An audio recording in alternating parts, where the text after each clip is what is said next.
The air, thick and sticky like old honey, tasted of ozone and anxiety. 12 hours. That's all that was left. Not that I knew it at the time, of course. To me, it was just T-minus 12 hours until the grand opening of the Oasis Mart, my life's work, my inheritance, my fortress.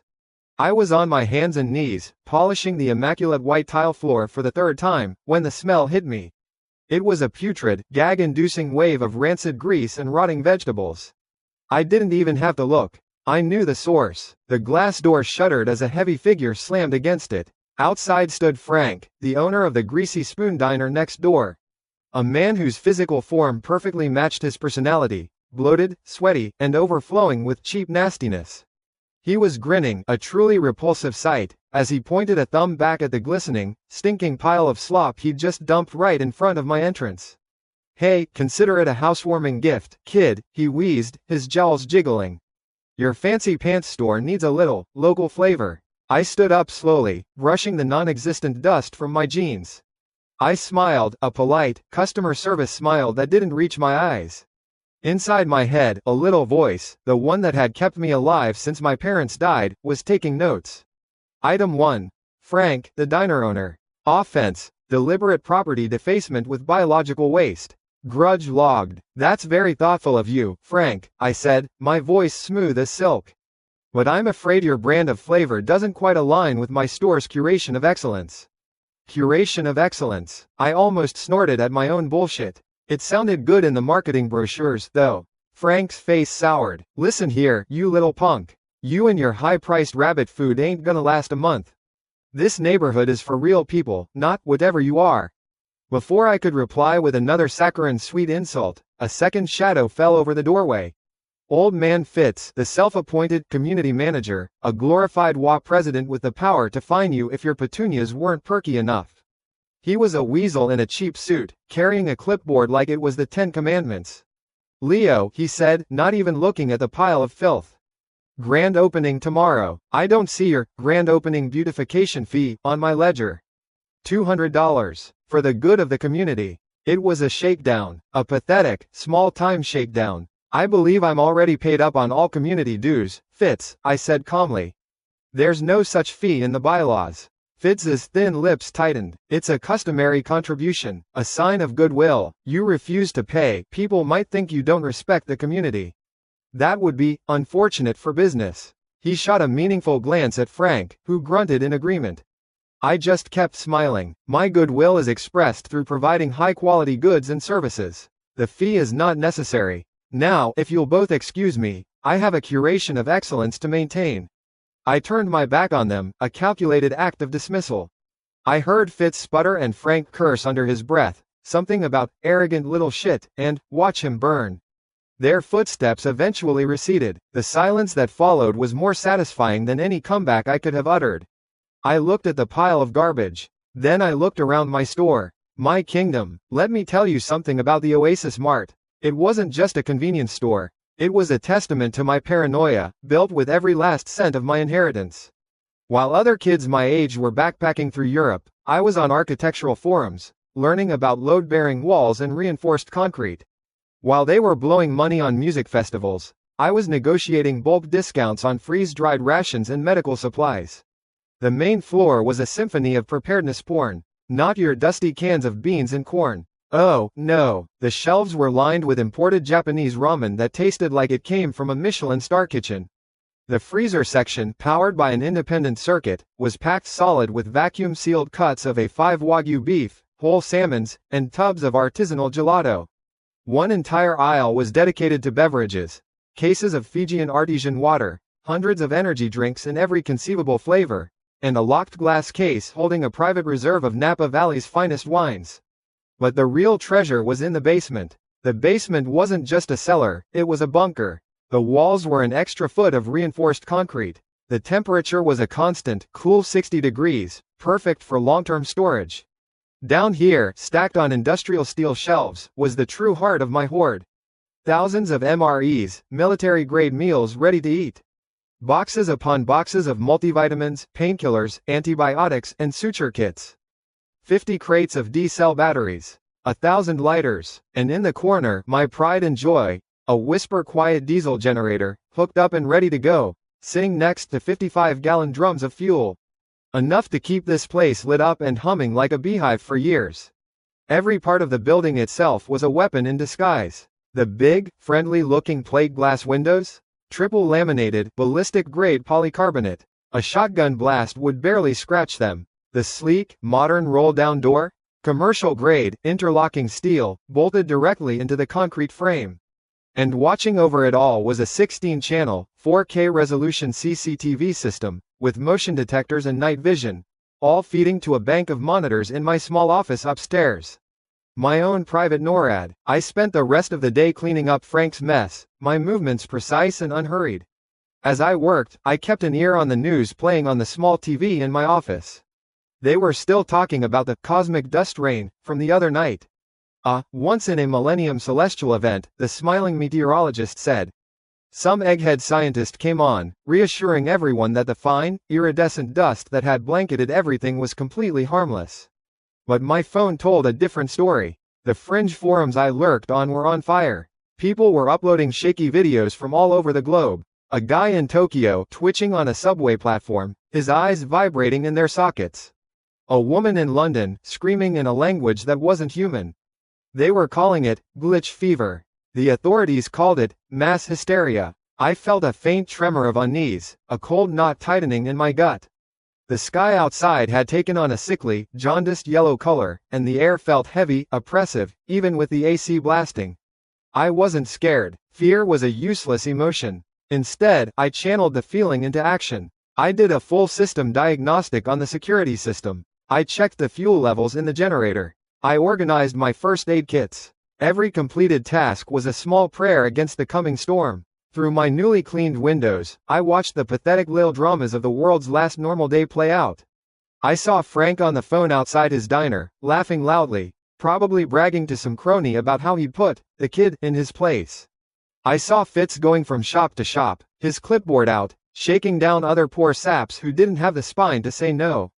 They were all just ants, scurrying around their little anthill, completely oblivious to the giant foot hanging over them. A strange, dark sense of humor bubbled up inside me. I wondered what Frank would trade for a single can of my gourmet smoked oysters in a week. His diner? His car? The greasy shirt off his back? The possibilities were delicious. The sun went down, but the sky didn't get dark. It just deepened into a bruised, violet gray. The streetlights flickered on, casting long, distorted shadows. The city hummed its usual evening song, a symphony of traffic and distant sirens. It all felt so fragile, like a soap bubble about to pop. I locked up for the night. The heavy steel shutter rolled down with a satisfying, final thunk, sealing me inside my sanctuary. I made myself a simple dinner, a perfectly seared Wagyu steak and a glass of Cabernet Sauvignon that cost more than Frank's monthly rent. I ate at my desk, watching the 16 camera feeds. The world outside was my own personal reality TV show. The digital clock on the monitor ticked closer to midnight. 23 hours 59 minutes and 50 seconds. The street was quiet. A lone dog barked somewhere. 23 hours 59 minutes and 55 seconds. On a camera pointed at the sky, I saw it first. A flicker, a ripple, like heat haze, but coming from space. 23 hours 59 minutes and 58 seconds. A flash. It wasn't like lightning. It was a silent, all-encompassing wave of pure, white light that bleached the camera feeds for a full second. 0 hours 0 minutes and 0 seconds. Every monitor in front of me went black. The lights in my office flickered, buzzed violently, and died. The hum of the refrigerators, the buzz of the AC, the drone of the city outside, all vanished.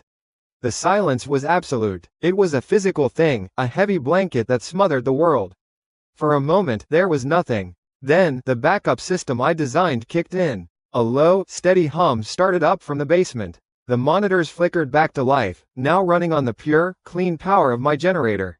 A soft, red emergency light bathed my office in a calm glow.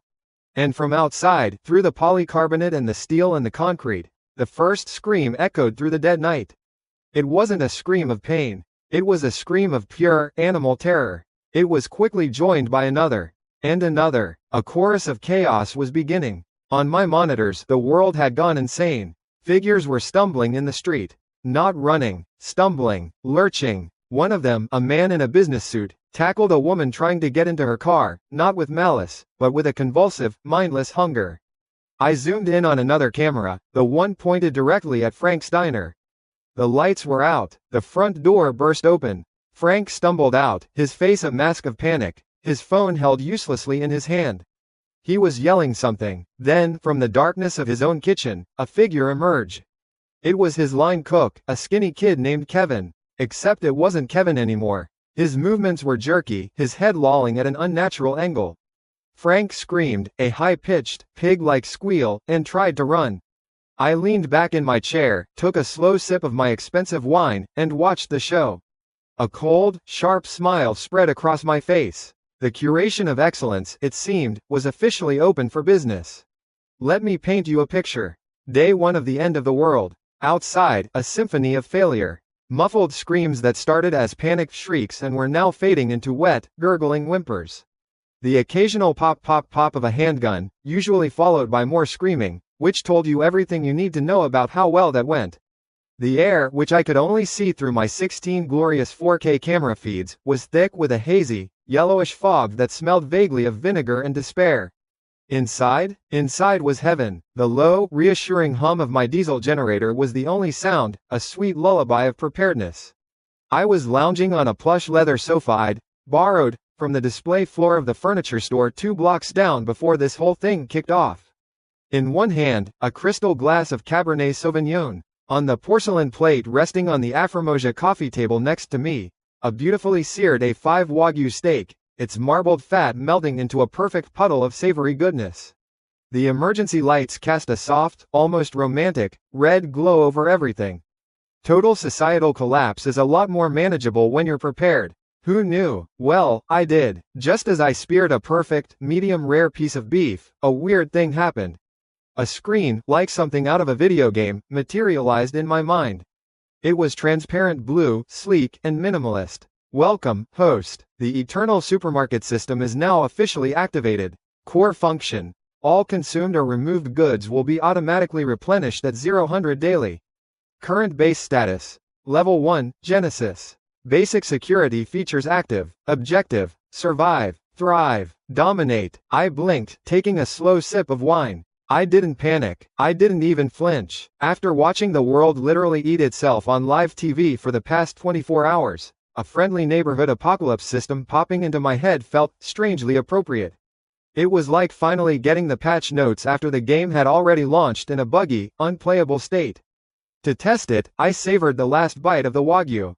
It was divine, and as if on cue, a new notification pinged in my brain.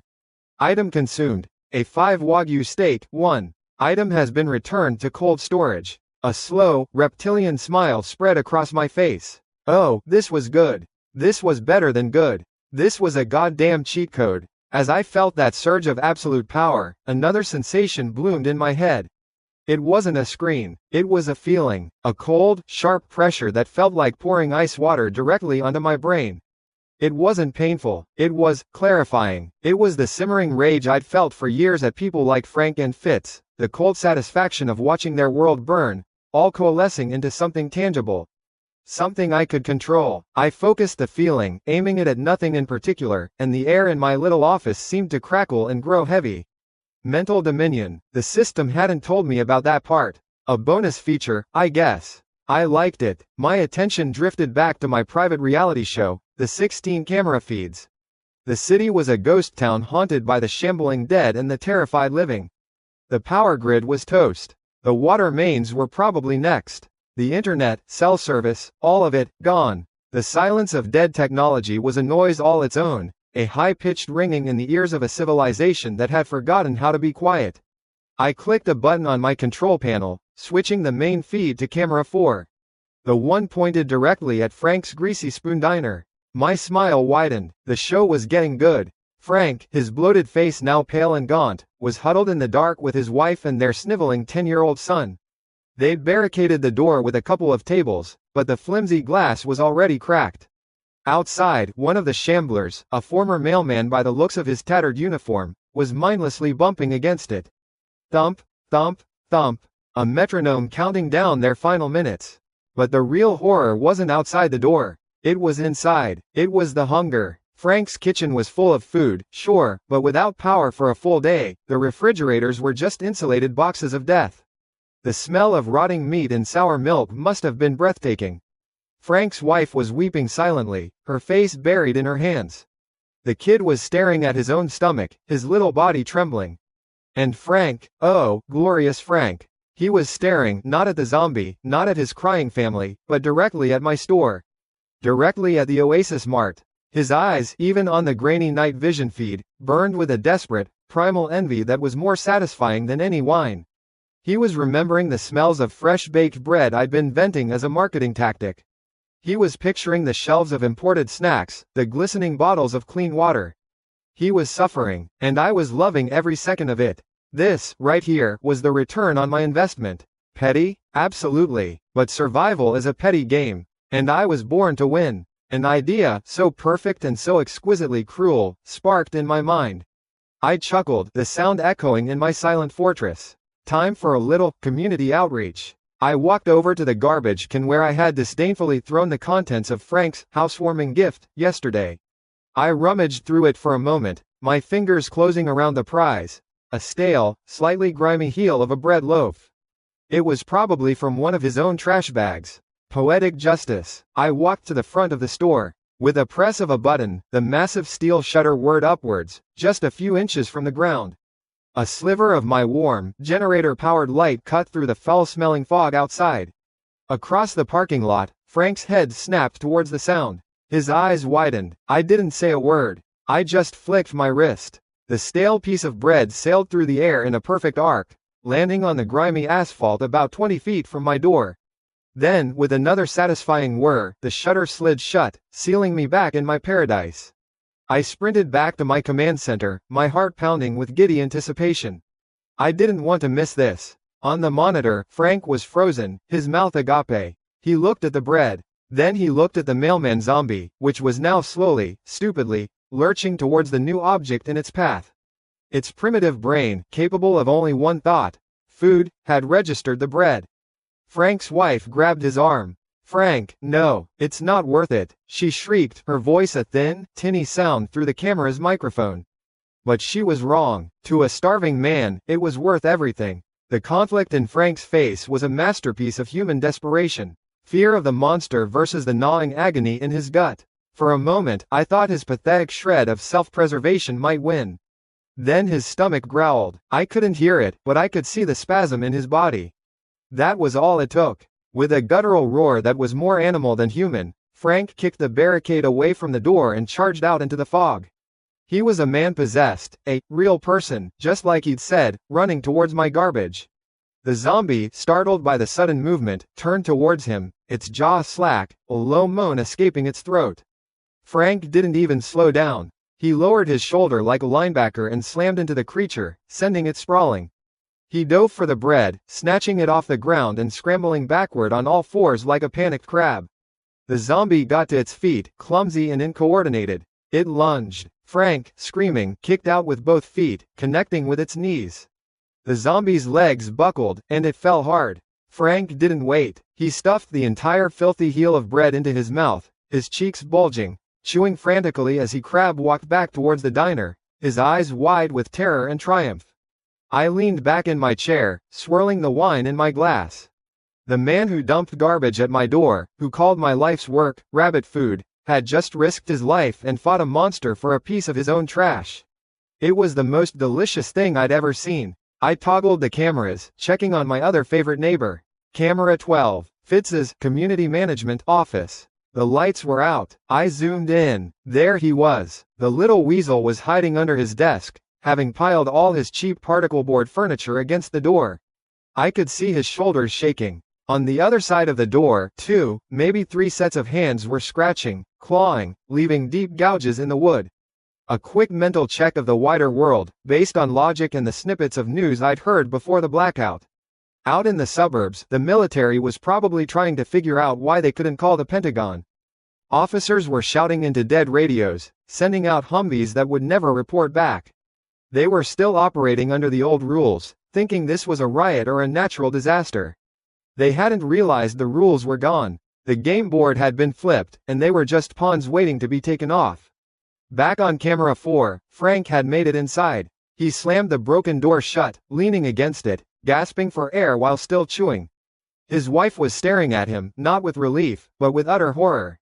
His son was crying harder now. The bread was gone, swallowed. But the look on Frank's face had changed. The desperate hunger had been replaced by something else. A flicker of savage, calculating greed. He wasn't looking at his family. He was staring back at my store. That one taste of salvation hadn't satisfied him. It had only shown him what he was missing. He got up, walked back into the darkness of his kitchen, and reappeared a moment later. He was holding his largest meat cleaver. It gleamed faintly in the dim light. Right on cue, another blue box popped into my head. Proximity alert. Undead entities detected within a 50-meter radius. New opportunity. Eliminate hostile entities to acquire accumulation points. Accumulation points can be used to upgrade the Genesis level base. I zoomed a camera in on the parking lot. 3 zombies were now shambling around, drawn by the commotion. The mailman was getting back up. A woman in yoga pants with a chunk missing from her neck. A teenager with headphones still bizarrely clamped over his ears. Easy peasy. Then I looked back at Frank, standing there with his cleaver, staring at my fortress with murder in his eyes. I took the last sip of my wine and set the glass down with a soft click. Points. Upgrades. A fresh set of morons lining up to be the stars of my show. The end of the world was turning out to be more fun than I ever could have imagined. Day 2 of the end of the world, and the weather decided to get an attitude. The fog from yesterday had thickened, carrying a sour, coppery tang that made my nose twitch even through the triple-filtered air vents of my sanctuary. It was an acid fog, a low-grade one for now. I watched on camera 7 as a fat drop of condensation slid down a metal sign across the street, leaving a faint, fizzing trail like a slug made of battery acid. A cute little preview of horrors to come, I figured. The apocalypse was all about layering its threats. First the flesh eaters, now the flesh melters. What was next? Zombie sharks with laser beams. I wouldn't even be surprised. The city's death rattle was fading. The last few car alarms and building sirens, which had been shrieking their electronic guts out for 48 hours, sputtered and died one by one as their backup batteries ran dry. The silence that followed was heavier, more profound. It was the sound of a world unplugged. Inside my glorious fortress, the Oasis Mart, I was doing a little light reading. Not a novel, mind you. I was studying the user manual for my newfound godhood, the blue screens of the Eternal Supermarket system.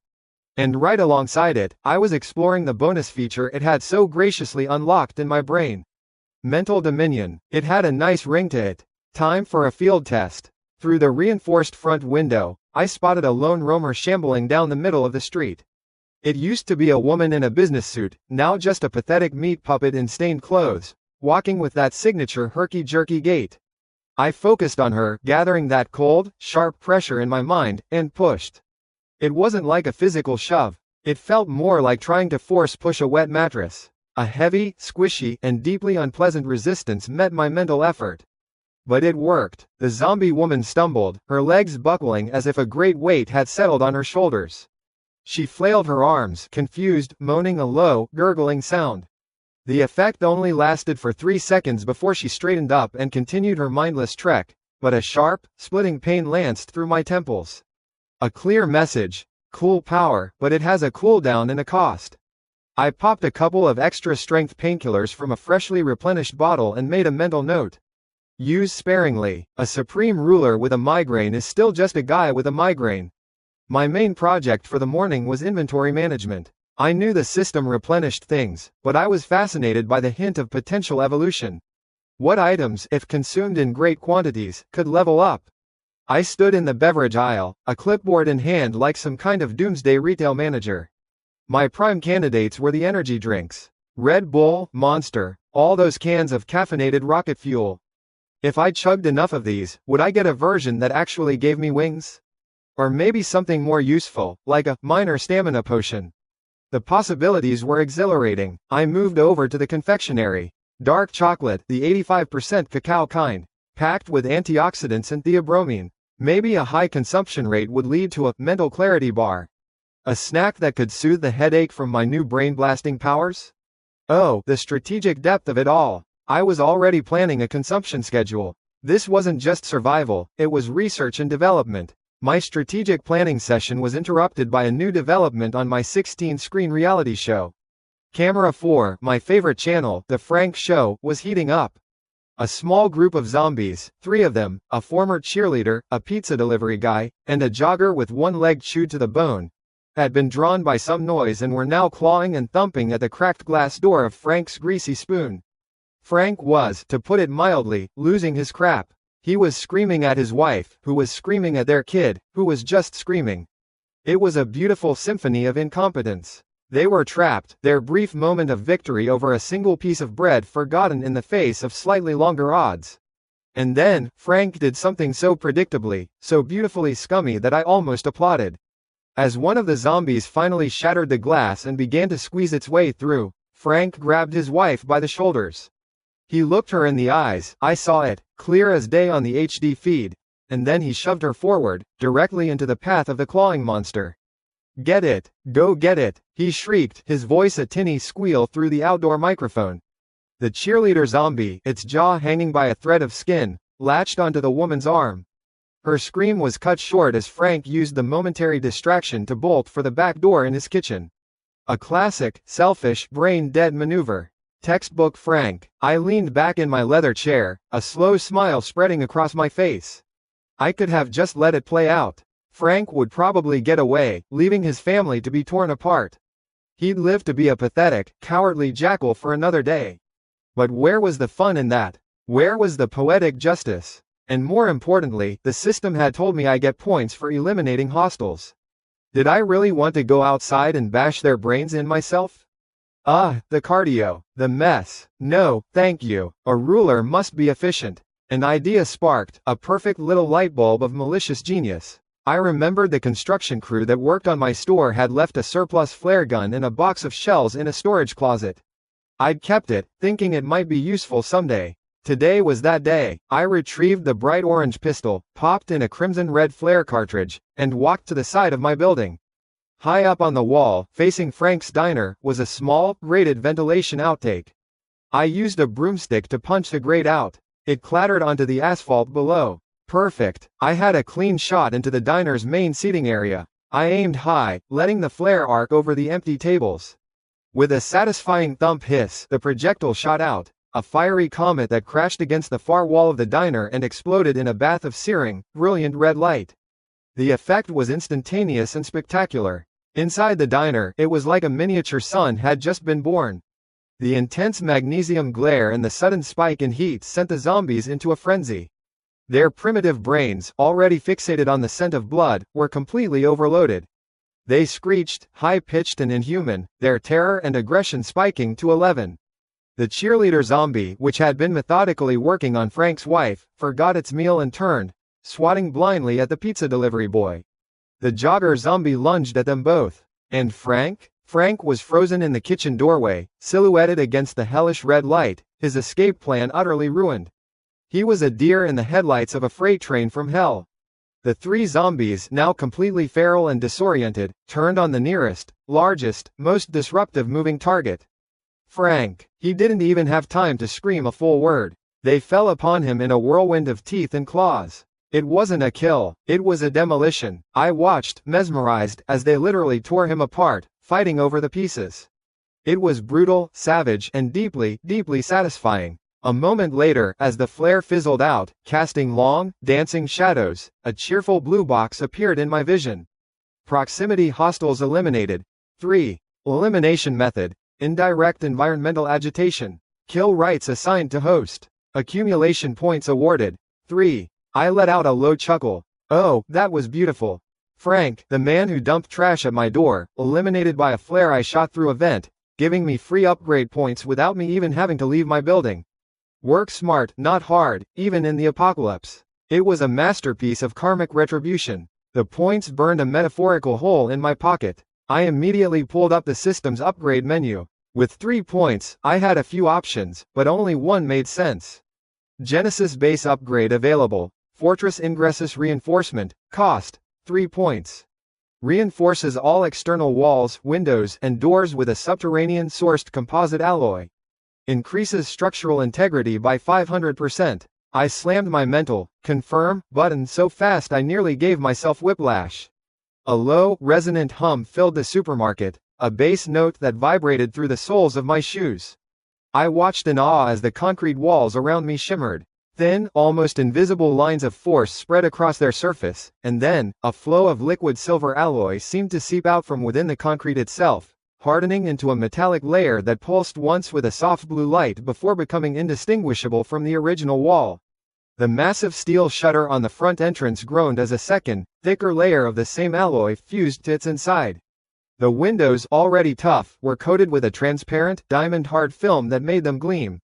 The entire building settled with a solid thunk, feeling less like a store and more like a bank vault. Or a bunker. My bunker. While I was admiring my newly fortified kingdom, I flipped through the cameras to check on the state of the wider world. I found a live feed from a traffic cam a few miles away. It showed a police Bearcat armored vehicle, a symbol of order and authority, completely swamped.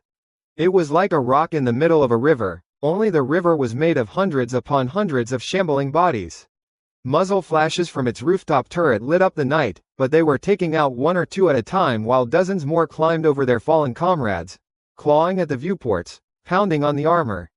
Then, the turret stopped firing. The Bearcat rocked violently a few times, and then was still, slowly vanishing under a tide of the dead.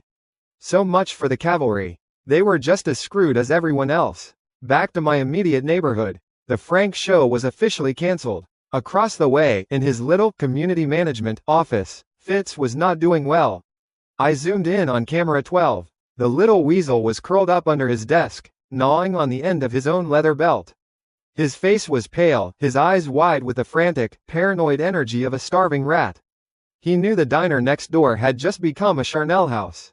He knew he was next. The hunger was clearly winning the war against his cowardice. He crawled out from under his desk. He stared out his own filthy window, his gaze falling, as everyone's eventually did, upon the clean, quiet, intact facade of the Oasis Mart. I could practically see the single, moronic hamster on the wheel in his brain start to turn. Food, safety, that punk kid Leo has it all. A nasty, desperate little idea was being born in that pathetic skull of his. I was about to switch the feed and go make myself a celebratory sandwich when something stopped me. Tap, tap, tap. It was a sound, soft and weak, from the front of the store. I flicked the monitor to camera 1. There, standing in the acidic haze, was Fitz. He looked pathetic, his suit rumpled and stained, his face smeared with grime. He was holding up a piece of a white t-shirt tied to a broken broom handle. A makeshift white flag. His face was arranged into what he probably thought was a convincing mask of desperation and humility. Leo, my boy, it's me, Fitz. I just want to talk. We're neighbors. We have to help each other. His tinny voice pleaded. I smirked. It was almost a good performance. Almost. But I had 4K cameras and a brain that worked. And as I zoomed in past his sniveling face, I saw them. Faintly, just at the edge of the fog behind him, were shapes. 3 other figures, lurking, trying to use the haze and Fitz's hunched frame for cover.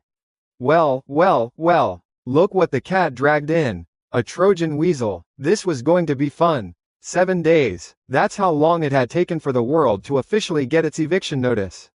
The initial shockwave of screaming, car alarms, and chaos had subsided into a low, simmering hum of decay. The novelty of the dead walking had worn off, replaced by the mundane, grinding reality of survival. Out there, beyond my alloy-reinforced walls, small, desperate packs of humanity were forming, fighting over the last dusty can of beans or a half-empty bottle of water. In here, it was another Tuesday. My morning routine was set in stone. An hour on the treadmill, watching the shambling corpses outside provide motivation.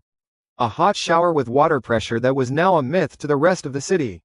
A steak and egg breakfast. Then, I'd settle into my leather command chair, the throne of my little concrete kingdom, and watch my 16-screen reality show.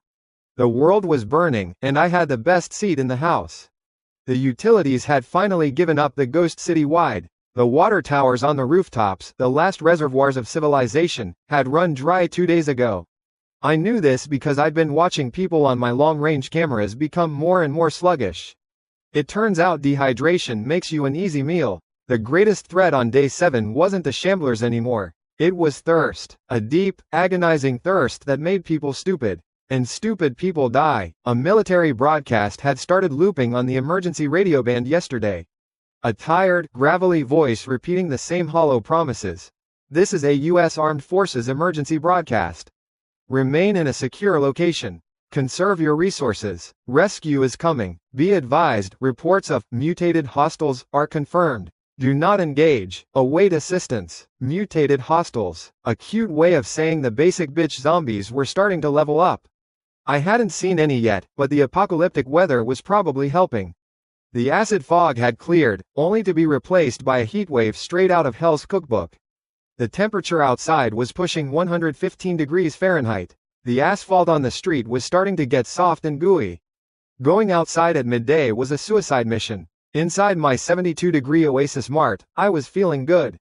My little brain-blasting power, mental dominion, was getting more reliable. The splitting migraines were now just a dull throb, and I could lay my fear pressure on a single target for a solid 30 seconds. Enough time to make a man forget his own name and run screaming into a wall. It was a neat party trick. Even better was the result of my week-long R&D project. I'd dutifully consumed my 50th can of Blitzkrieg energy drink yesterday. And right on schedule, a cheerful blue box had popped into my vision. Consumption quota met. Blitzkrieg energy drink. Item evolution initiated. Synthesis complete. New product unlocked. Synapse rush, Tier 1. Effect. Rapidly restores physical stamina. Clears mental fog and enhances focus for 10 minutes. Mildly addictive. I cracked open one of the newly stocked, sleek silver cans. It tasted like sparkling blueberries and lightning. The moment the liquid hit my tongue, the slight headache from my morning mental flexing session vanished. It was like pouring coolant directly onto my brain. Oh, this was good. This was very, very good. My surveillance session was interrupted by movement on camera 2, which was focused on the front entrance. A familiar, stooped figure stumbled into view, waving his arms pathetically. It was Huck, Old Man Huck, the building's former superintendent. A lazy grump who used to spend all day complaining about his pension and, forgetting, to fix the leaky pipes in the building. He wasn't alone. Lurking just behind the corner of the building next door, trying and failing to stay out of sight, were 4 other guys. They looked like the dregs of a local gang, baggy pants, torn hoodies, and the kind of cheap, angry tattoos you get in a basement. The one in the lead, a wiry guy with a dragon tattoo crawling up his neck, was holding a sledgehammer like it was the key to the city. I recognized him, Rico, the Dragon, a small-time thug who ran a crew of wannabe gangsters called the Black Dragon Crew. They used to hang out at the vape shop down the street, trying to look tough. Now they just looked hungry. Huck stumbled forward, putting on a real show. He collapsed to his knees about 30 feet from my front shutter, his face a mask of theatrical despair. "Leo, kid, it's me, Huck," he rasped, his voice cracking. "For the love of God, son, we need water. Just a little water. We're dying out here. I know you're in there. I always liked you, kid. Remember I helped you with that faulty light fixture?" I smirked. A bald-faced lie. He'd charged me $50 and didn't even fix it right. I leaned into the microphone connected to the powerful exterior speaker system. My voice, calm and amplified, boomed across the silent street.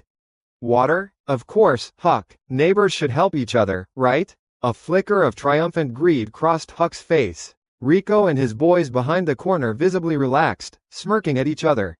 They thought their brilliant plan had worked. "Morons. Stand right there. Don't move an inch. I've rigged something up for you," I said, my voice dripping with false sincerity. On my console, I flipped a switch labeled Exterior Fire Suppression, Sprinkler C.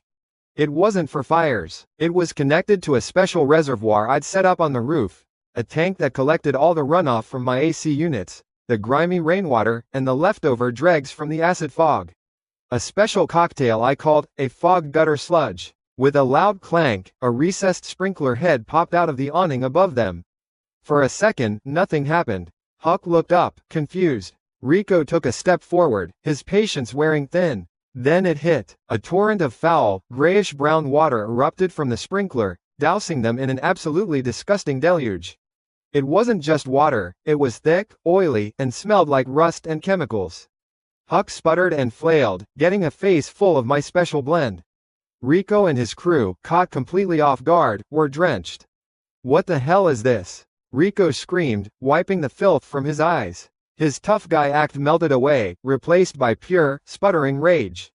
"That little bastard! Get the door! Break it down now!" The four thugs charged forward, sledgehammer and crowbars raised. They swung at my reinforced alloy shutter. Clang! The sledgehammer bounced off with a deafening ring, leaving not even a dent. The thug holding it staggered back, his hands vibrating painfully. The crowbars screeched uselessly against the metal, a sound like Freddy Krueger trying to scratch a diamond. They were like cavemen trying to break into a spaceship with rocks. I watched them flail for another 10 seconds, enjoying the show. Then, it was time for the grand finale. "You know," I announced over the speaker, my voice now cold and devoid of any humor. "You're making a lot of noise. And in this new world, noise is a dinner bell." I toggled another switch on my console. This one was labeled Acoustic Deterrent, Maximum Volume. A moment of silence. Then, every single speaker on the exterior of my building erupted with sound, blasting a single, mind-numbingly cheerful song at over 120 decibels. "Baby Shark, do do do do do do." The effect was instantaneous. Huck clapped his hands over his ears, screaming. Rico's crew backed away from the door, expressions of pure shock and horror on their faces. The sheer volume was a physical assault. And then, they heard it. A low groan from down the street. Then another, and another, drawn by the impossibly loud, incredibly stupid children's song. The dead began to arrive. First a handful, then a dozen, then a score, all shambling towards the source of the noise. Their new hunting ground. Rico's face went from rage to sheer, primal terror. "Forget the door! Get back! Get back to the truck!" he shrieked over the music. They had come in an old pickup truck. It was their only escape. But it was 50 yards away, and the street was rapidly filling with hungry guests. Huck, the old, slow freeloader, was the first to go down, swarmed by 3 zombies before he'd taken 5 steps. His screams were mercifully drowned out by the relentless, do. 2 of Rico's other thugs were pulled down as they tried to fight their way through. Their tough guy act evaporated into panicked, clumsy swings. Rico and the sledgehammer guy managed to break through the growing crowd, abandoning their friends without a second thought, and scrambled into the truck.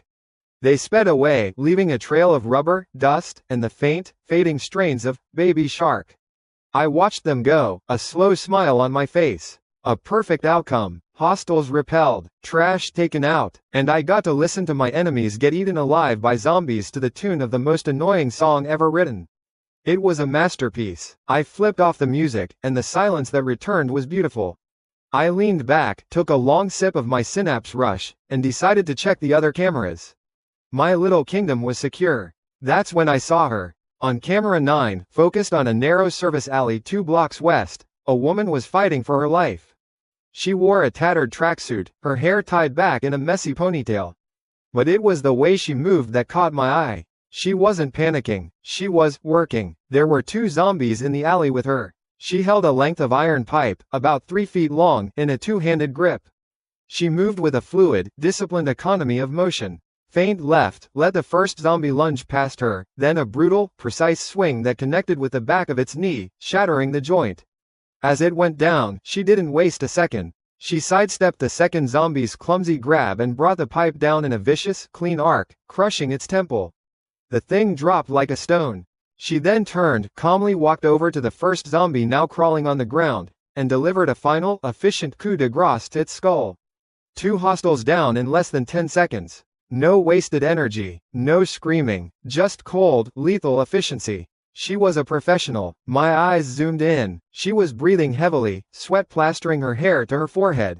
She leaned against the brick wall for support, her whole body trembling with exhaustion. She pulled a plastic water bottle from her belt. It was empty. She shook it, a gesture of pure desperation, before tossing it to the ground with a look of utter despair.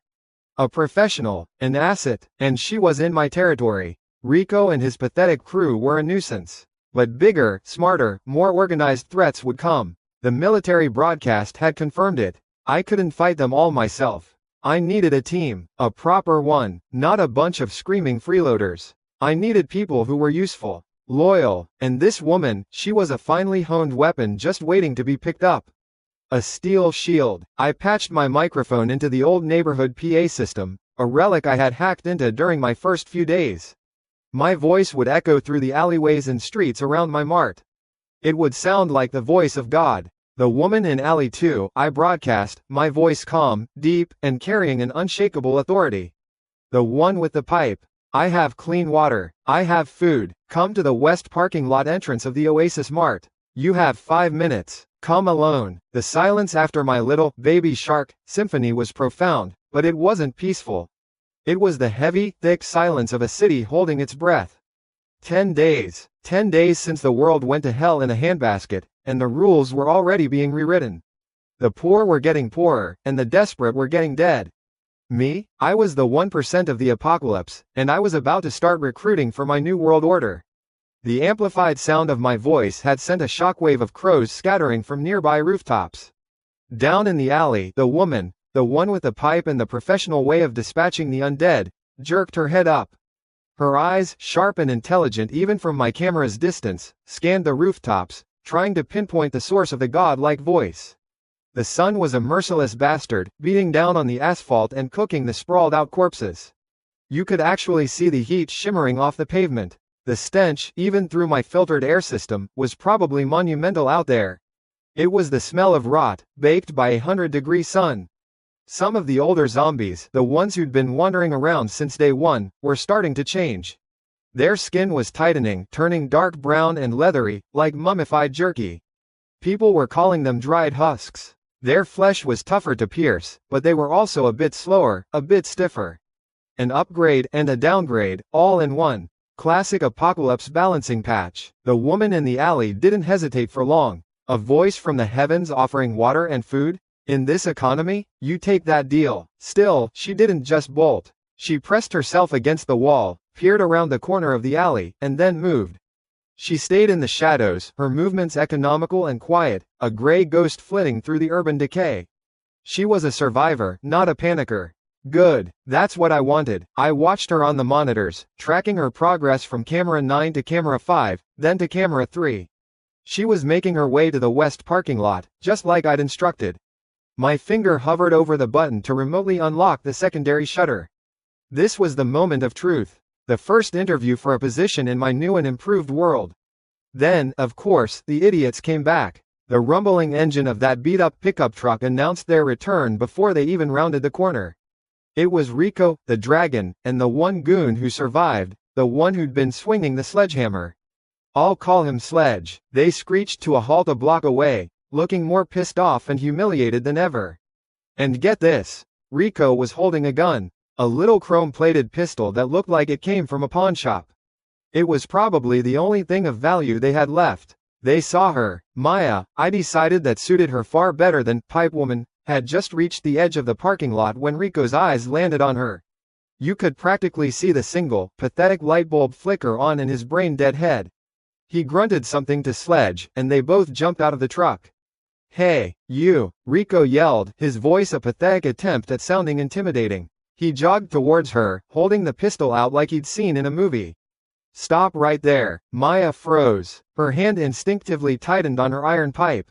She assessed them in a heartbeat. 2 men, one with a gun, both looking desperate and stupid. A bad combination. The guy in there, in the market. Rico snarled, pointing the gun wildly between her and my front door. You're talking to him, right? Perfect. You're gonna be our ticket inside. You're our hostage now, lady. I almost laughed out loud. A hostage? To threaten me? The guy who controls the food, the water, the music, and the very concept of safety in a 100-block radius. It was like a bug trying to hold another bug hostage to negotiate with a boot hanging over them. The sheer, unadulterated stupidity was almost breathtaking. Maya didn't say a word. She just braced herself, her knuckles white on the pipe, her gaze flicking between Rico's shaky gun hand and Sledge, who was lumbering up behind him. She was calculating her odds. Could she take out the big one before the skinny one with the gun shot her? It was a bad bet. Time to make my entrance. I didn't use the main entrance. That was for customers. I used a discreet, reinforced steel service door on the side of the building, one that opened right into the west parking lot. With a soft hydraulic hiss, the door slid open. The sudden noise made all 3 of them jump. Rico spun around, his eyes wide. And there I was. I stepped out into the oppressive, stinking heat, and it felt like walking into an oven. But I didn't let it show. I was wearing clean cargo pants, a fresh black t-shirt, and sneakers that didn't have a speck of grime on them. I was unarmed. My hands were casually tucked into my pockets. The contrast between me and them was comical. They were filthy, sweat-soaked, and reeked of desperation. I looked like I'd just stepped out of my air-conditioned apartment for a walk. Which, I suppose, I had. Rico, was it? I asked, my voice calm. You dropped your friend earlier. And you're making a mess in my front yard. Again. Rico's face contorted into a mask of rage and fear. Seeing me, so clean and so utterly unbothered, shattered what little composure he had left. You bastard. You fed my crew to those things, he shrieked, aiming the pistol at my chest. His hand was trembling so badly I was more worried he'd shoot himself in the foot by accident. I'm gonna kill you, and then everything in there is gonna be mine. Maya tensed, ready to make a desperate move. I gave her a subtle glance, a tiny shake of my head. Stay put. Watch the show. I focused on Rico. You sure about that? And then I unleashed it. My mental dominion. It wasn't a shout. It wasn't a physical blow. It was a silent, crushing weight. I pushed all of my will, all of my focus, directly into Rico's weak, pathetic mind. For him, it must have felt like the sky had suddenly turned to lead and collapsed on his shoulders. His eyes bulged. The gun felt like it weighed 1,000 pounds. But the physical pressure was just the appetizer. The main course was the hallucination. I didn't have to dig deep. His greatest fear was fresh, right on the surface. I made him see it again. I projected the image of his friends, the ones he'd abandoned, being torn apart. Not as a distant memory, but right there, in front of him. He saw their faces contorted in agony, their screams echoing in his skull, their eyes pleading with him as rotting teeth tore into their flesh. He could smell the blood. He could feel the phantom sensation of cold, dead hands grabbing at his own ankles. No, get off me, Rico screamed, stumbling backward. He wasn't looking at me anymore. He was looking at ghosts. The pistol dropped from his nerveless fingers, clattering onto the asphalt. He clutched his head, his tough guy facade dissolving into pure, childlike terror. Get away. It wasn't my fault. Not my fault. He collapsed into a whimpering heap on the ground, sobbing uncontrollably. Sledge, the big oaf, just stared, his mouth hanging open. He looked from his blubbering boss to me, his tiny brain unable to process what had just happened. 1 minute his boss was the big man with the gun, the next he was a puddle of fear on the pavement. I ignored them both. My gaze shifted to Maya. She was staring at me, her face pale. She had felt the edge of my power, the psychic oversplash. It hadn't targeted her, but she'd felt the pressure, the sudden drop in the mental atmosphere. It was like standing next to a jet engine as it fires up. But her will was strong. Her legs hadn't buckled. She was breathing a little heavily, but her eyes weren't filled with terror. They were filled with awe and a healthy dose of fear. The right kind of fear. The kind that breeds respect. The job offer is still open, I said calmly, gesturing with my head toward the open steel door. Follow me. She didn't need to be told twice. She gave the whimpering Rico and the stunned Sledge one last look, dropped her iron pipe with a clang that seemed to echo in the sudden silence, and walked towards me. She walked past me into the cool darkness of my sanctuary without a single word of protest. A pro recognizes overwhelming force when she sees it. The heavy steel door hissed shut behind us, plunging the parking lot back into its hopeless, sun-baked misery. I left them out there. Rico could have his panic attack, and Sledge could try to figure out how to carry his boss back to the truck. They were no longer my problem. The change in environment was jarring. The moment the door closed, the oppressive heat and stench vanished, replaced by cool, 72-degree, filtered air. The emergency lights cast a clean, steady glow over everything. The floor was spotless, and there, stretching out before her, were the aisles. Shelves upon shelves, fully stocked. Cans of soup, bags of chips, boxes of pasta. A refrigerated section humming quietly, its glass doors showing rows of sodas, juices, and colorful energy drinks. Maya stopped dead in her tracks, her mouth slightly agape. For 10 days she had been fighting for scraps, for a single, lukewarm bottle of water. This wasn't a convenience store. This was heaven. Thirsty? I asked. I walked over to a cooler, pulled out a bottle of ice-cold mineral water, twisted the cap, and handed it to her. She took it with a hand that trembled slightly. She stared at it for a second, as if it were a holy relic, before bringing it to her lips and drinking. She drank nearly half the bottle in one long, desperate pull, a single tear tracing a clean path through the grime on her cheek. "There's more," I said, walking over to the candy aisle. I grabbed a king-sized bar of chocolate with almonds and tossed it to her. She caught it deftly. She finished the water and looked at me, her eyes clearing, the professional hardening within them returning. "Who are you?" "My name is Leo, and this is my store," I said simply. "I saw you in the alley. You're good, efficient. I need people like you." She nodded, processing this. "I'm Maya, former SWAT, Tactical Response Team. Bingo, I hit the jackpot on my very first try. I was off duty when it all went down," she continued, her voice steady. "My precinct was overrun on the second day. Been on my own ever since." She looked around at the impossible abundance. "What is this place?" "This is the safest place on earth," I replied. "And it can be your home. If you're willing to work for it. Your job would be security, defense, training. You'd answer to me, and only to me. In return, you get 3 hot meals a day, a hot shower, a soft bed, and all the clean water you can drink. You'll be safe. You'll be valued." I let the offer hang in the air. For a woman who had just seen a thug with a gun defeated by a look, who was currently holding proof of my resources in her hands, it wasn't a choice. It was a lifeline. "I'm in," she said, without a shred of hesitation. Her loyalty wasn't born from blind faith. It was born from overwhelming evidence. From the cool air, the cold water, the chocolate bar, and the memory of my power. It was the most solid foundation I could ask for. Later, after I'd shown Maya to a private stockroom I'd converted into a temporary bedroom, she took the longest shower of her life. When she emerged, wearing a clean set of clothes from a forgotten lost and found bin, she looked like a different person. The grime was gone, the exhaustion was still there in her eyes, but it was tempered by a new flicker of hope.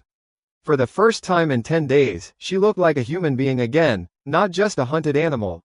Meanwhile, in another part of the city, at the local university campus, a different kind of survival was underway.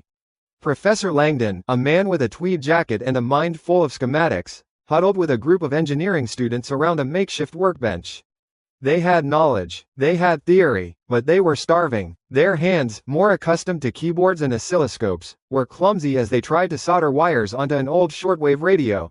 They were trying to reach the outside world, clinging to the hope that some larger, organized pocket of humanity still existed.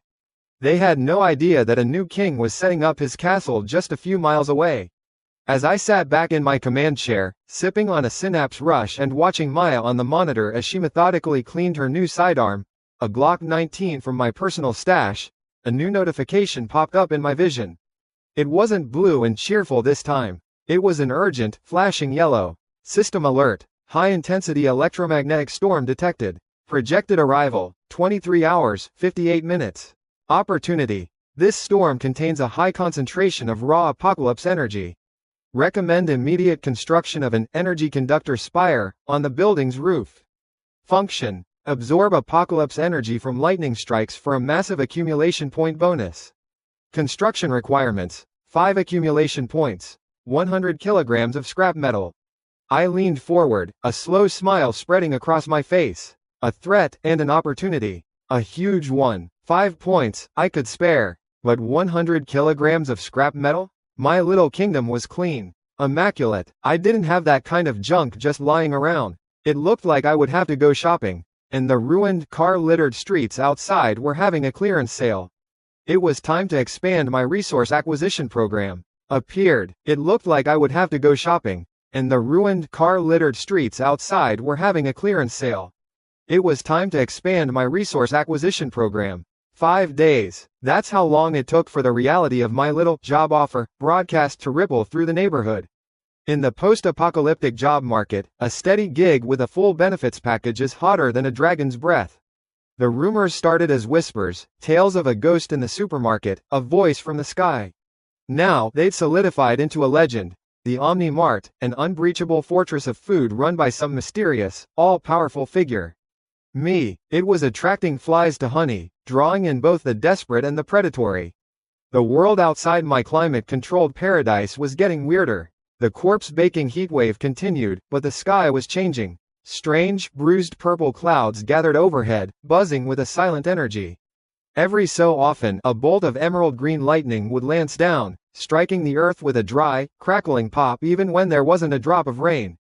And the dead were changing with it. I saw it on camera 12. A lurched, one of the original slowpokes, was shambling across an intersection when one of those green bolts hit it square in the chest. Instead of turning to ash, it just lit up. Arcs of faint blue electricity started dancing across its mummified skin. Its jerky movements smoothed out, becoming faster, more erratic. A sparker, the first of its kind. A low-level lightning-type zombie. Fantastic. Just what the world needed. Humanity, meanwhile, was doing what it does best, self-destructing. Through the high-powered zoom on camera 7, I watched a drama unfold in a third-story apartment 2 blocks down. 4 gaunt figures, screaming at each other. The prize? A single, dented can of Chef Boyardee. The argument ended with a tire iron and 3 new corpses for the son to cook. All for about 400 calories of processed meat and pasta. Pathetic. They're getting bolder, a voice said next to me, smooth and steady. I glanced over. Maya, my new head of not getting killed, stood beside my command chair. She'd settled in like she was born for it. Showered, dressed in a fresh set of tactical pants and a black t-shirt from my acquisitions aisle, she looked less like a survivor and more like a Valkyrie on her day off. Her eyes, sharp and analytical, were glued to the wall of monitors. Desperation makes people stupid, I replied, taking a sip of an ice-cold Synapse Rush. And we, my friend, are sitting on the Fort Knox of Cheetos and beef jerky. It makes us a target. A big one, she agreed. Speaking of which, camera 4. We've got company. I flicked my gaze to the indicated monitor. Ah, yes. The moron brigade had arrived. It was Donnie, the Don, a pre-apocalypse trust fund kid who probably thought hardship was his dad buying him the wrong color Mercedes. He hadn't just come back, he'd recruited about 20 guys, a motley crew of surviving street thugs and desperate idiots, all armed with an assortment of pipes, bats, and a few rusty machetes. Donnie, of course, had upgraded from his little chrome pistol to a shotgun he was holding like a movie prop. And I could see at least 3 of his stooges carrying what looked like wine bottles stuffed with rags. Molotovs. Oh, how creative. Their plan was as brilliant as it was idiotic. Try to burn me out. Burn down the single greatest source of food and shelter in a 100-mile radius. The sheer, galaxy-brained stupidity of it was almost a work of art. He's going for a brute force assault, Maya noted, her voice flat.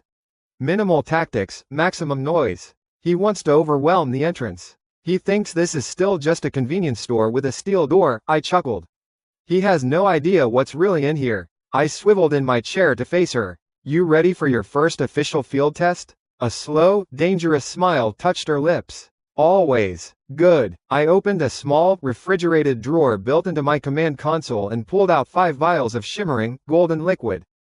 These are an upgraded version of the Synapse Rush. Think of it as a performance bonus. These were the enhanced potential solution the system had cooked up after I'd personally chugged about 50 of the base version. She took them without question, her expression a perfect mix of curiosity and trust. That's what I liked about Maya. No pointless questions. She saw results, and she adapted. A true professional. There's a maintenance tunnel that exits into the alley behind them, I said, pointing to a schematic on a side monitor. While I provide a distraction at the front gate, you will introduce them to the new management. The attack began, as expected, with a lot of yelling. Leo, you coward, get out here, Donnie screamed, his voice cracking with a pathetic attempt at machismo. We know you're in there. We're gonna burn this place to the ground and take everything you've got. One of his cronies lit a Molotov and lobbed it at the main shutter. It burst in a pathetic whoosh of flame, the fire doing little more than scorching the paint on the reinforced alloy. They were like toddlers throwing a tantrum at a bank vault. While they were busy with their arts and crafts project, Maya was already in motion. A shadow slipping through the hidden tunnel, she emerged into the alley, silent as a wraith. I watched on a dedicated monitor as she uncapped one of the vials and downed it in a single gulp.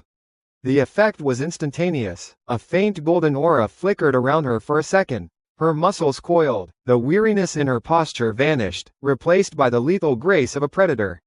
The 2 lookouts they'd posted at the rear were facing the street, utterly oblivious. They never even heard her. 2 swift, precise movements. A silenced thump as a combat knife found its home, a muffled crack as a neck was snapped. Two bodies slumped to the ground before they could even make a sound. Showtime. With a deep, resonant clunk, the locks on the main vehicle gate to the parking lot disengage. Then, with a loud hydraulic hiss, the massive steel gate began to rise, revealing the empty, clean expanse of asphalt behind it. And me, standing right in the middle, hands in my pockets, looking bored. The 20 or so thugs froze, their bravado evaporating in the face of this calm, deliberate reveal. Their eyes darted around, expecting hidden turrets, expecting a squad of armed guards. They saw nothing, just me, one man, standing there as if I'd invited them over for a barbecue. Donnie recovered first, his face flushing with rage. There he is. Get him, he roared, leveling his shotgun. I ignored his followers. My entire focus, my entire will, slammed directly into Donnie's weak, arrogant mind. I didn't need to dig for his fears. They were floating right on the surface, ripe for the picking. I just gave him a little nudge. For him, the world dissolved. The grimy, desperate faces of his new gang twisted and rotted before his very eyes. Their skin sloughed off, their eyes turned a milky white. The man to his right, who had been holding a Molotov, suddenly lunged at him, jaw unhinging, a guttural snarl replacing his words. The man to his left was already chewing on his own arm, black blood dripping from his lips. He was surrounded. His own men, his army, had all turned into the very monsters they were supposed to be fighting. No, stay back, Donnie shrieked, stumbling backward, his eyes wide with a terror so pure it was almost beautiful. He wasn't seeing me anymore. He was seeing his own personal hell. Boom! He fired the shotgun, not at me, but directly into the chest of his second in command, a big bastard I'd nicknamed Blackwood. The blast sent Blackwood flying backward with a scream of agony, his chest a crater of blood and shredded flannel. That was Maya's cue. She exploded from the alley behind them, a blur of motion. She wasn't human anymore, she was a force of nature. A thug turned, raising his pipe, and she was already there, her elbow shattering his jaw. Another swung a machete, but she ducked under the clumsy blow, her palm striking his throat with a sickening crunch. She moved through them like a surgeon with a scalpel, each movement economical, each strike disabling or lethal. The gang, already spooked by their leader's sudden, violent insanity, shattered. It wasn't a fight, it was a rout. A symphony of panicked screams and breaking bones. In less than a minute, it was over. Maya stood, breathing steadily, amidst a scattering of moaning, broken bodies. Donnie was on his knees, sobbing and clawing at his own face, still lost in his nightmare. I walked calmly through the carnage, stepping over a dropped pipe here, a groaning thug there. I stopped in front of Donnie and deactivated my mental dominion. The phantoms vanished. He blinked, the raw terror in his eyes slowly being replaced by confused horror as he looked at the wreckage of his gang, at the bleeding form of Blackwood, at me standing over him, completely untouched. I let the silence hang for a moment, letting the lesson sink in for every conscious survivor. Then, I spoke, my voice amplified just slightly by the outdoor speakers, carrying to every corner of the street. Attention, shoppers, I began, a cheerful, almost commercial tone in my voice. Welcome to the Omni Mart. Today, we are establishing a new store policy. The Omni Law. It has two simple rules. Rule 1. Do not attack this establishment. Rule 2. Do not harm anyone under my protection. I paused, letting my gaze sweep over the terrified faces of the survivors who had been watching from their broken-down apartments. The penalty for breaking these rules is also simple. You have two choices: death or servitude. I gestured to Blackwood, who was clutching his mangled leg, trying to crawl away. He chooses death. No, please, I'm sorry, Blackwood wailed, tears and snot streaking down his face. Don't leave me out here. Maya, I said calmly. She understood. She grabbed Blackwood by his collar and dragged him, kicking and screaming, to the edge of the parking lot. With a grunt of effort, she heaved him out into the street. The scent of fresh blood was like a dinner bell. Within seconds, the first of the sparkers, drawn by the commotion, was on him. His pleas for mercy turned into gurgles of agony. A wave of nausea and terror washed over the assembled onlookers. The message was received. Then, I turned back to the blubbering Donnie. And you, I said, crouching down to look him in the eye. You get to be the very first example of servitude. Later, after Maya and I had used zip ties to secure the half-dozen conscious but incapacitated thugs, I put Donnie to work. His first task: Scrubbed Blackwood's blood off my nice, clean asphalt with a bucket and a small brush. The sight of Donnie, the Don, the big shot gang leader, on his hands and knees, scrubbing the pavement while sobbing, was the most effective piece of propaganda I could have ever created. It was better than a speech, better than a threat. It was a living monument to my authority. As he scrubbed, 2 notifications popped up in my vision, one after the other. Threat neutralized. Moron Brigade, faction defeated. Reward, 15 accumulation points awarded. System alert. Scrap metal requirement, 100 kg, for energy conductor spire can now be met. Recommended harvesting materials from defeated enemy vehicles and weaponry. I almost laughed. The system had a sense of humor. The problem had literally delivered its own solution to my doorstep. Just as the sun began to set, casting long, bloody shadows across the street, a new sound cut through the air. It wasn't the groan of the dead or the weeping of a disgraced thug. It was a crackle of static, followed by a voice from a radio. This is a broadcast from the U.S. Army Remnant Command at the Aegis Protocol Safe Zone. We have established a fortified zone in the city center. We are calling on all able-bodied survivors to make your way to us.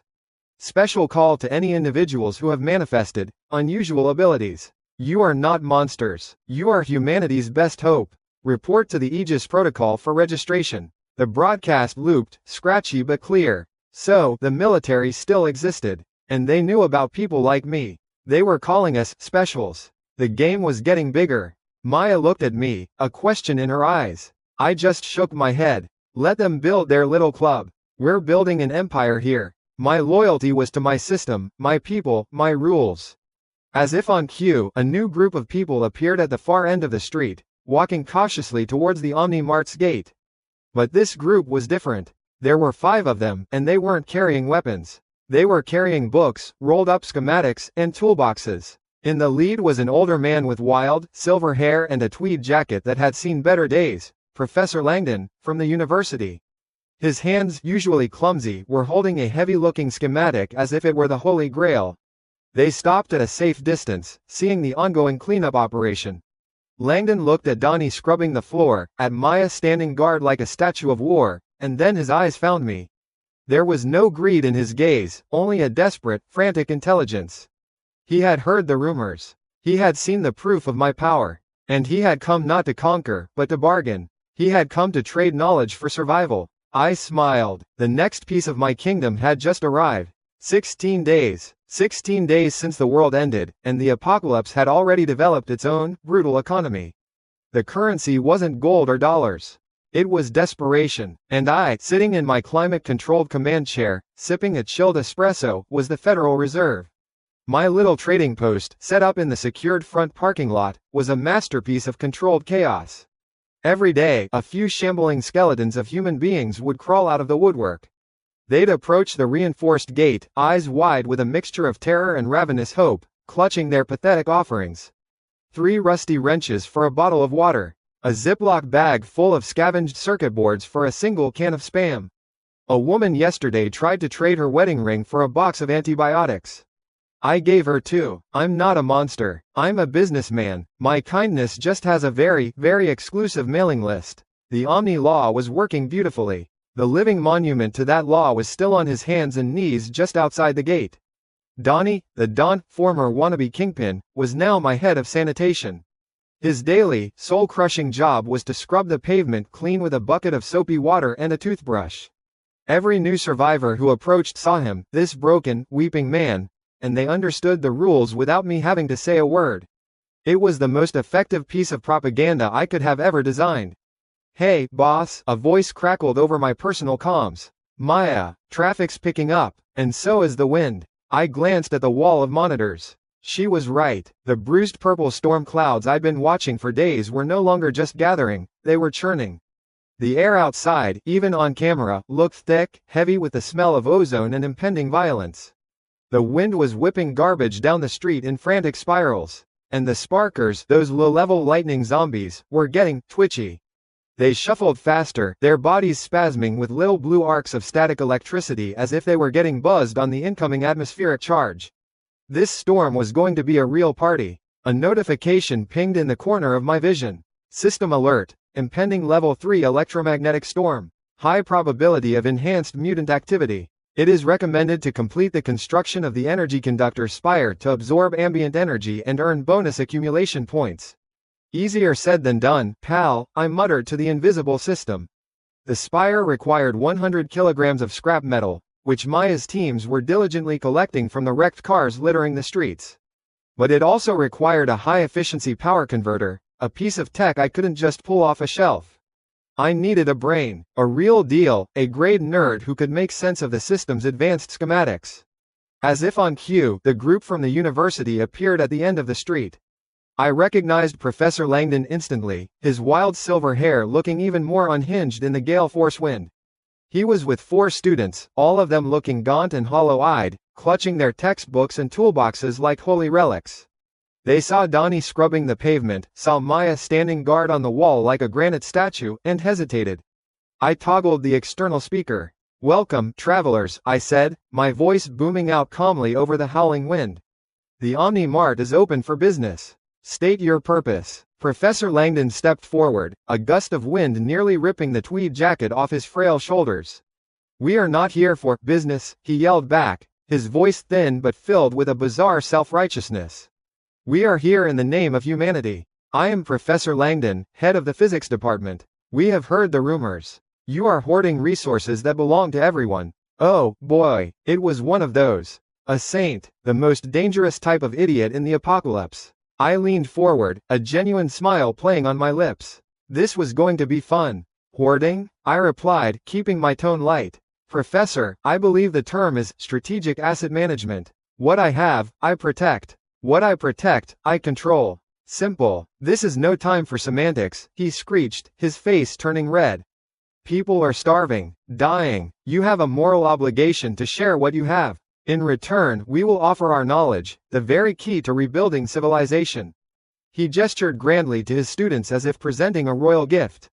I let out a short, sharp laugh that carried clearly over the speakers. The professor flinched as if I'd slapped him. "Professor, let me give you a free lesson in post-apocalyptic economics," I said, my voice going cold. "Your knowledge is worthless until it can be turned into a hot meal or a loaded gun. Your morality is a luxury that died on day 1. Your ideals can't fill an empty stomach, and they sure as hell won't stop a sparker from chewing your face off." I swiveled a camera to zoom in on Donnie's pathetic, sobbing form. The image appeared on a large monitor I'd set up facing the gate. "You see that man? He tried to take what's mine with force. That is the price of breaking Rule 1 of the Omni Law." Then I gestured vaguely towards the small, orderly queue of survivors trading scraps. "And you see them? They follow the rules. They trade. They get to eat tonight. They survive another day. That is the price of being smart." Langdon and his students stared, their faces a mixture of shock and dawning horror. The raw, brutal simplicity of my system was sinking in. There were no gray areas here. There was only my way, or the highway to a zombie's gut. "Your high and mighty, moral obligation, is an insult to every single person out there fighting for one more scrap of food," I continued, pressing my advantage. "But, I'm a reasonable man. I'm not a charity, but I am an investor." I let that hang in the air for a moment. "I need something, a specific schematic for a high-efficiency electromagnetic power converter. Something robust enough to handle massive energy surges." I paused. "Provide me with a viable, detailed blueprint, and I will give your group of 5 enough food and clean water to last a full week."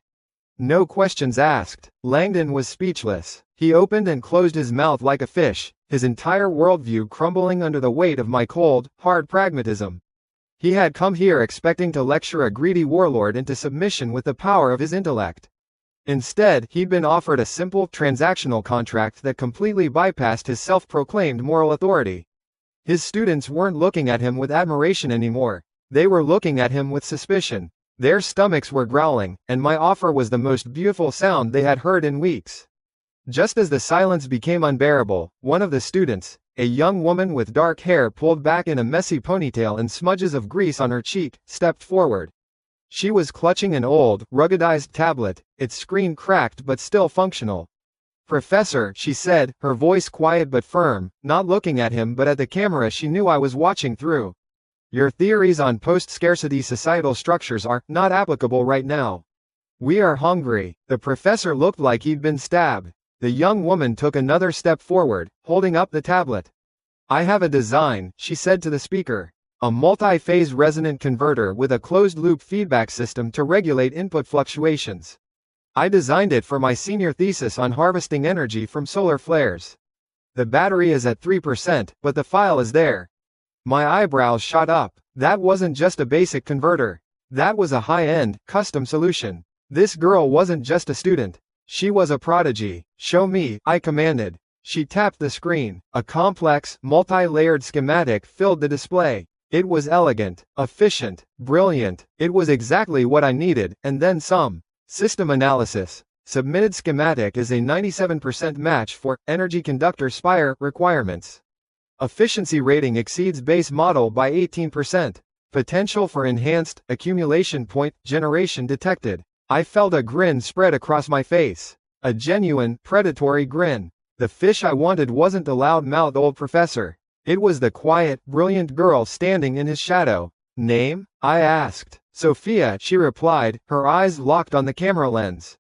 There was no fear in her gaze, only a fierce, desperate intelligence. She was one of us. A survivor. Sophia, I said, my voice resonating with authority. You have a deal. The rest of you, you can thank her for your next meal. I looked pointedly at Langdon. Professor, it seems one of your students understands the concept of value better than you do. The rift in their group was now a chasm. Langdon stood there, defeated, his ideals turning to ash in his mouth. The other 3 students huddled around Sophia, their expressions a mix of awe and profound relief. Maya, I said over the comm, prepare the trade package, and escort our guests to the designated waiting area. No funny business. Copy that, came her crisp reply. As Maya organized the exchange, I leaned back in my chair. I had to have Sophia. Her mind was a resource more valuable than 100 cans of Spam. With her managing the technical side of the OmniMart's upgrades, my progress would skyrocket. She was the missing piece. The head of research and development. While this little drama was unfolding, a new piece of chatter had been rippling through the trading queue. Whispers from scavengers who had dared to venture closer to the city center. They spoke of something new, something that wasn't a zombie or a freak weather event. A spatial fissure, they called it. A shimmering, unstable tear in the air, hanging silently above a ruined plaza. They said things were coming out of it. Things with too many legs, things that skittered in the shadows, things that didn't belong in this world. The game board was changing again. The threats were evolving faster than I could catalog them. Down in the parking lot, Maya completed the transaction. She handed over a large, sealed crate of supplies. Sophia immediately opened it, taking stock. She methodically handed out portions to her fellow students, who fell upon the food like wolves. But I noticed she set aside a larger, separate portion for herself. Smart. She knew her own value. Her gaze flickered up to my command center, a complex mix of curiosity and respect. Suddenly, the world went dark. The sky, which had been a bruised purple, turned an inky, malevolent black.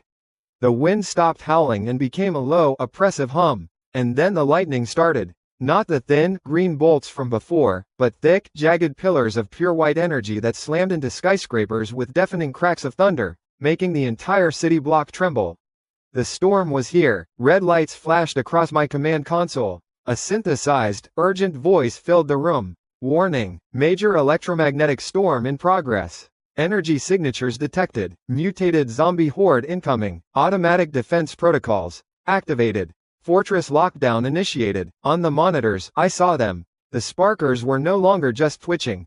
Bathed in the raw energy of the storm, they were convulsing, growing. Their skin hardened and took on a charred, metallic sheen. Blue light no longer just arced across their bodies. It blazed from their eye sockets. They weren't shambling anymore. They were running. A tide of crackling, supercharged dead, their collective groans drowned out by the roar of the storm, all heading straight for the OmniMart. Straight for me. The sky wasn't just dark, it was angry. 16 days into the end of the world, and I was learning that Mother Nature had some serious rage issues. Forget your run-of-the-mill horror movie reign. This was personal. From my perch atop the fortified OmniMart, Maya and I watched the city get pummeled by a storm that felt biblical. Thick, writhing bolts of lightning didn't just flash, they slammed into skyscrapers like celestial hammers, the thunder that followed a physical blow you could feel in your teeth. God, Maya breathed, her voice tight. She stood beside me, a solid silhouette against the raging chaos, her assault rifle held at a low ready. Even a badass ex-SWAT like Maya had her limits, and watching God throw a cosmic temper tantrum was apparently one of them. The wind shrieked like a banshee, driving sheets of rain sideways. Down below, the world was a blur of violence and noise.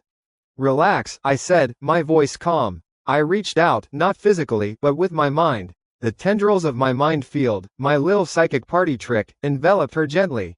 It wasn't a command, just a suggestion. A soft, mental hand on her shoulder, whispering, "It's okay. I'm here. This is all part of the plan." The tension in her shoulders eased by a fraction. Her breathing deepened. She glanced at me, a flicker of confusion followed by that now familiar, unwavering trust. Good girl. For any other survivor cowering in some flooded basement right now, this storm was a death sentence. For me, it was payday. The source of the unrelenting noise wasn't just the thunder. It was them, the Volt Walkers. Down in the streets, the regular shambling zombies were getting a serious upgrade. Every so often, a bolt of lightning would strike a cluster of them. They wouldn't disintegrate. Oh no, that would be too easy. Instead, they'd convulse violently, their flesh charring and hardening into a dark, metallic sheen. Blue electrical arcs would sizzle across their bodies, and their dead eyes would ignite with blazing cobalt light. They went from shuffling idiots to crackling, supercharged predators in seconds, their speed easily matching a full sprint. And they were all heading our way. An entire horde of them, drawn to the Omni-Mart like moths to a bug zapper. A metal spire, hastily assembled from scrap cars and bolted to the roof, pointed defiantly at the churning black sky. My brand new energy conductor spire, built from the blueprints provided by that brilliant, pragmatic girl, Sophia. It was the dumbest looking thing I'd ever built. A giant, "kick me" sign aimed at the heavens. "Are you sure about this, Leo?" Maya yelled over the wind. "This feels like we're asking for trouble." I just grinned. "Maya, we're not asking for trouble. We're monetizing it." Right on cue, the sky ripped open directly above us. A vein of pure, white-hot energy, thicker than a city bus, descended from the heavens. It wasn't a flicker, it was a physical pillar of raw power, a direct punch from the cosmos aimed squarely at my ridiculous metal pole. Krakathoom. The world went white. The sound was so immense it felt like the universe itself had cracked. The entire Omni-Mart, my 5-story fortress of solitude, groaned and shuddered under the impact. For a split second, I thought I'd miscalculated, that I'd just vaporized myself and my entire stockpile of gourmet coffee beans. Then, the lights inside the command center below us flared to an impossible brightness. The hum of the building's core systems deepened from a gentle purr to a satisfied, predatory growl. A series of crisp, synthesized pings sounded in my ear, audible only to me. My system, my sugar daddy, warning, catastrophic energy surge detected. Initiating absorption protocol. Analysis. Energy signature is 98% pure apocalypse-grade electromagnetism. Absorbing 1,000 units of apocalypse energy. Converting. Conversion complete. 100 accumulation points awarded. 100 points. In one shot. That was more than I'd earned in the last 3 days of killing zombies and trading cans of beans. A wide, shark-like grin spread across my face. I felt the power thrumming through the very foundation beneath my feet. This wasn't a storm. This was an all-you-can-eat buffet. Down below, the Volt Walker horde surged forward. They slammed into the reinforced steel walls and the heavy-duty rolling gate with sickening thuds and the sharp crackle of discharging electricity. Their claws, charged with raw power, scraped long, glowing furrows into the alloy plating.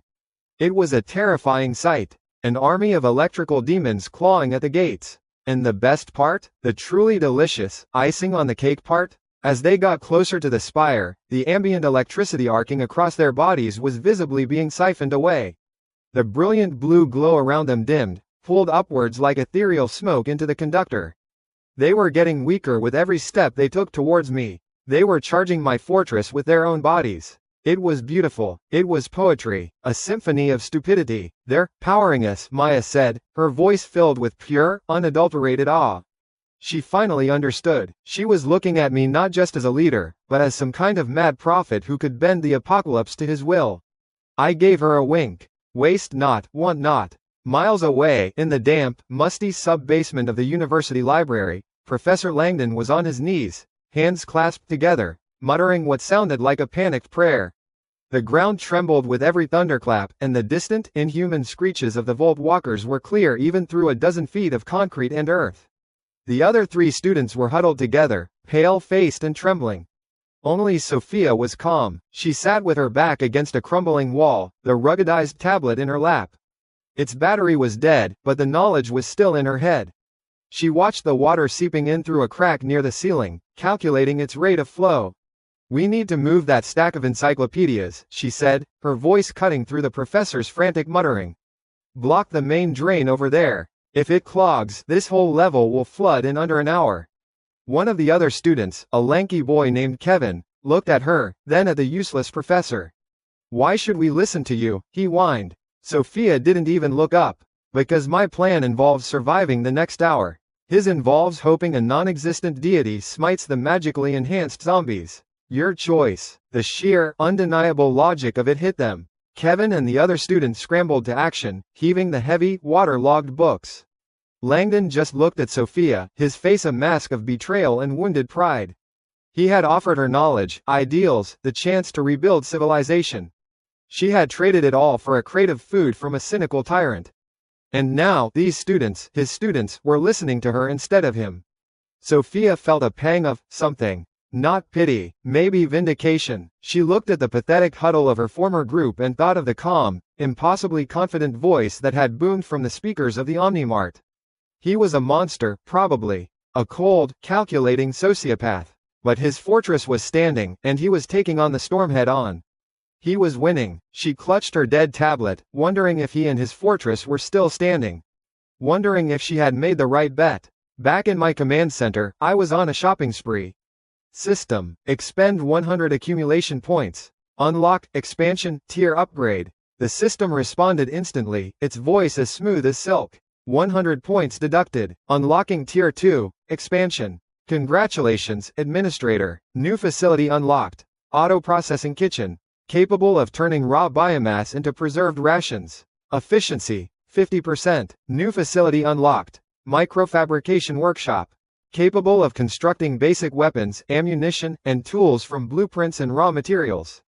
My grin threatened to split my face. This was a game changer. I was no longer just a hoarder. I was a producer, a manufacturer. I could take the mutated monstrosities that the apocalypse threw at me, have Maya and her future team hunt them, and turn them into neat little packages of protein jerky.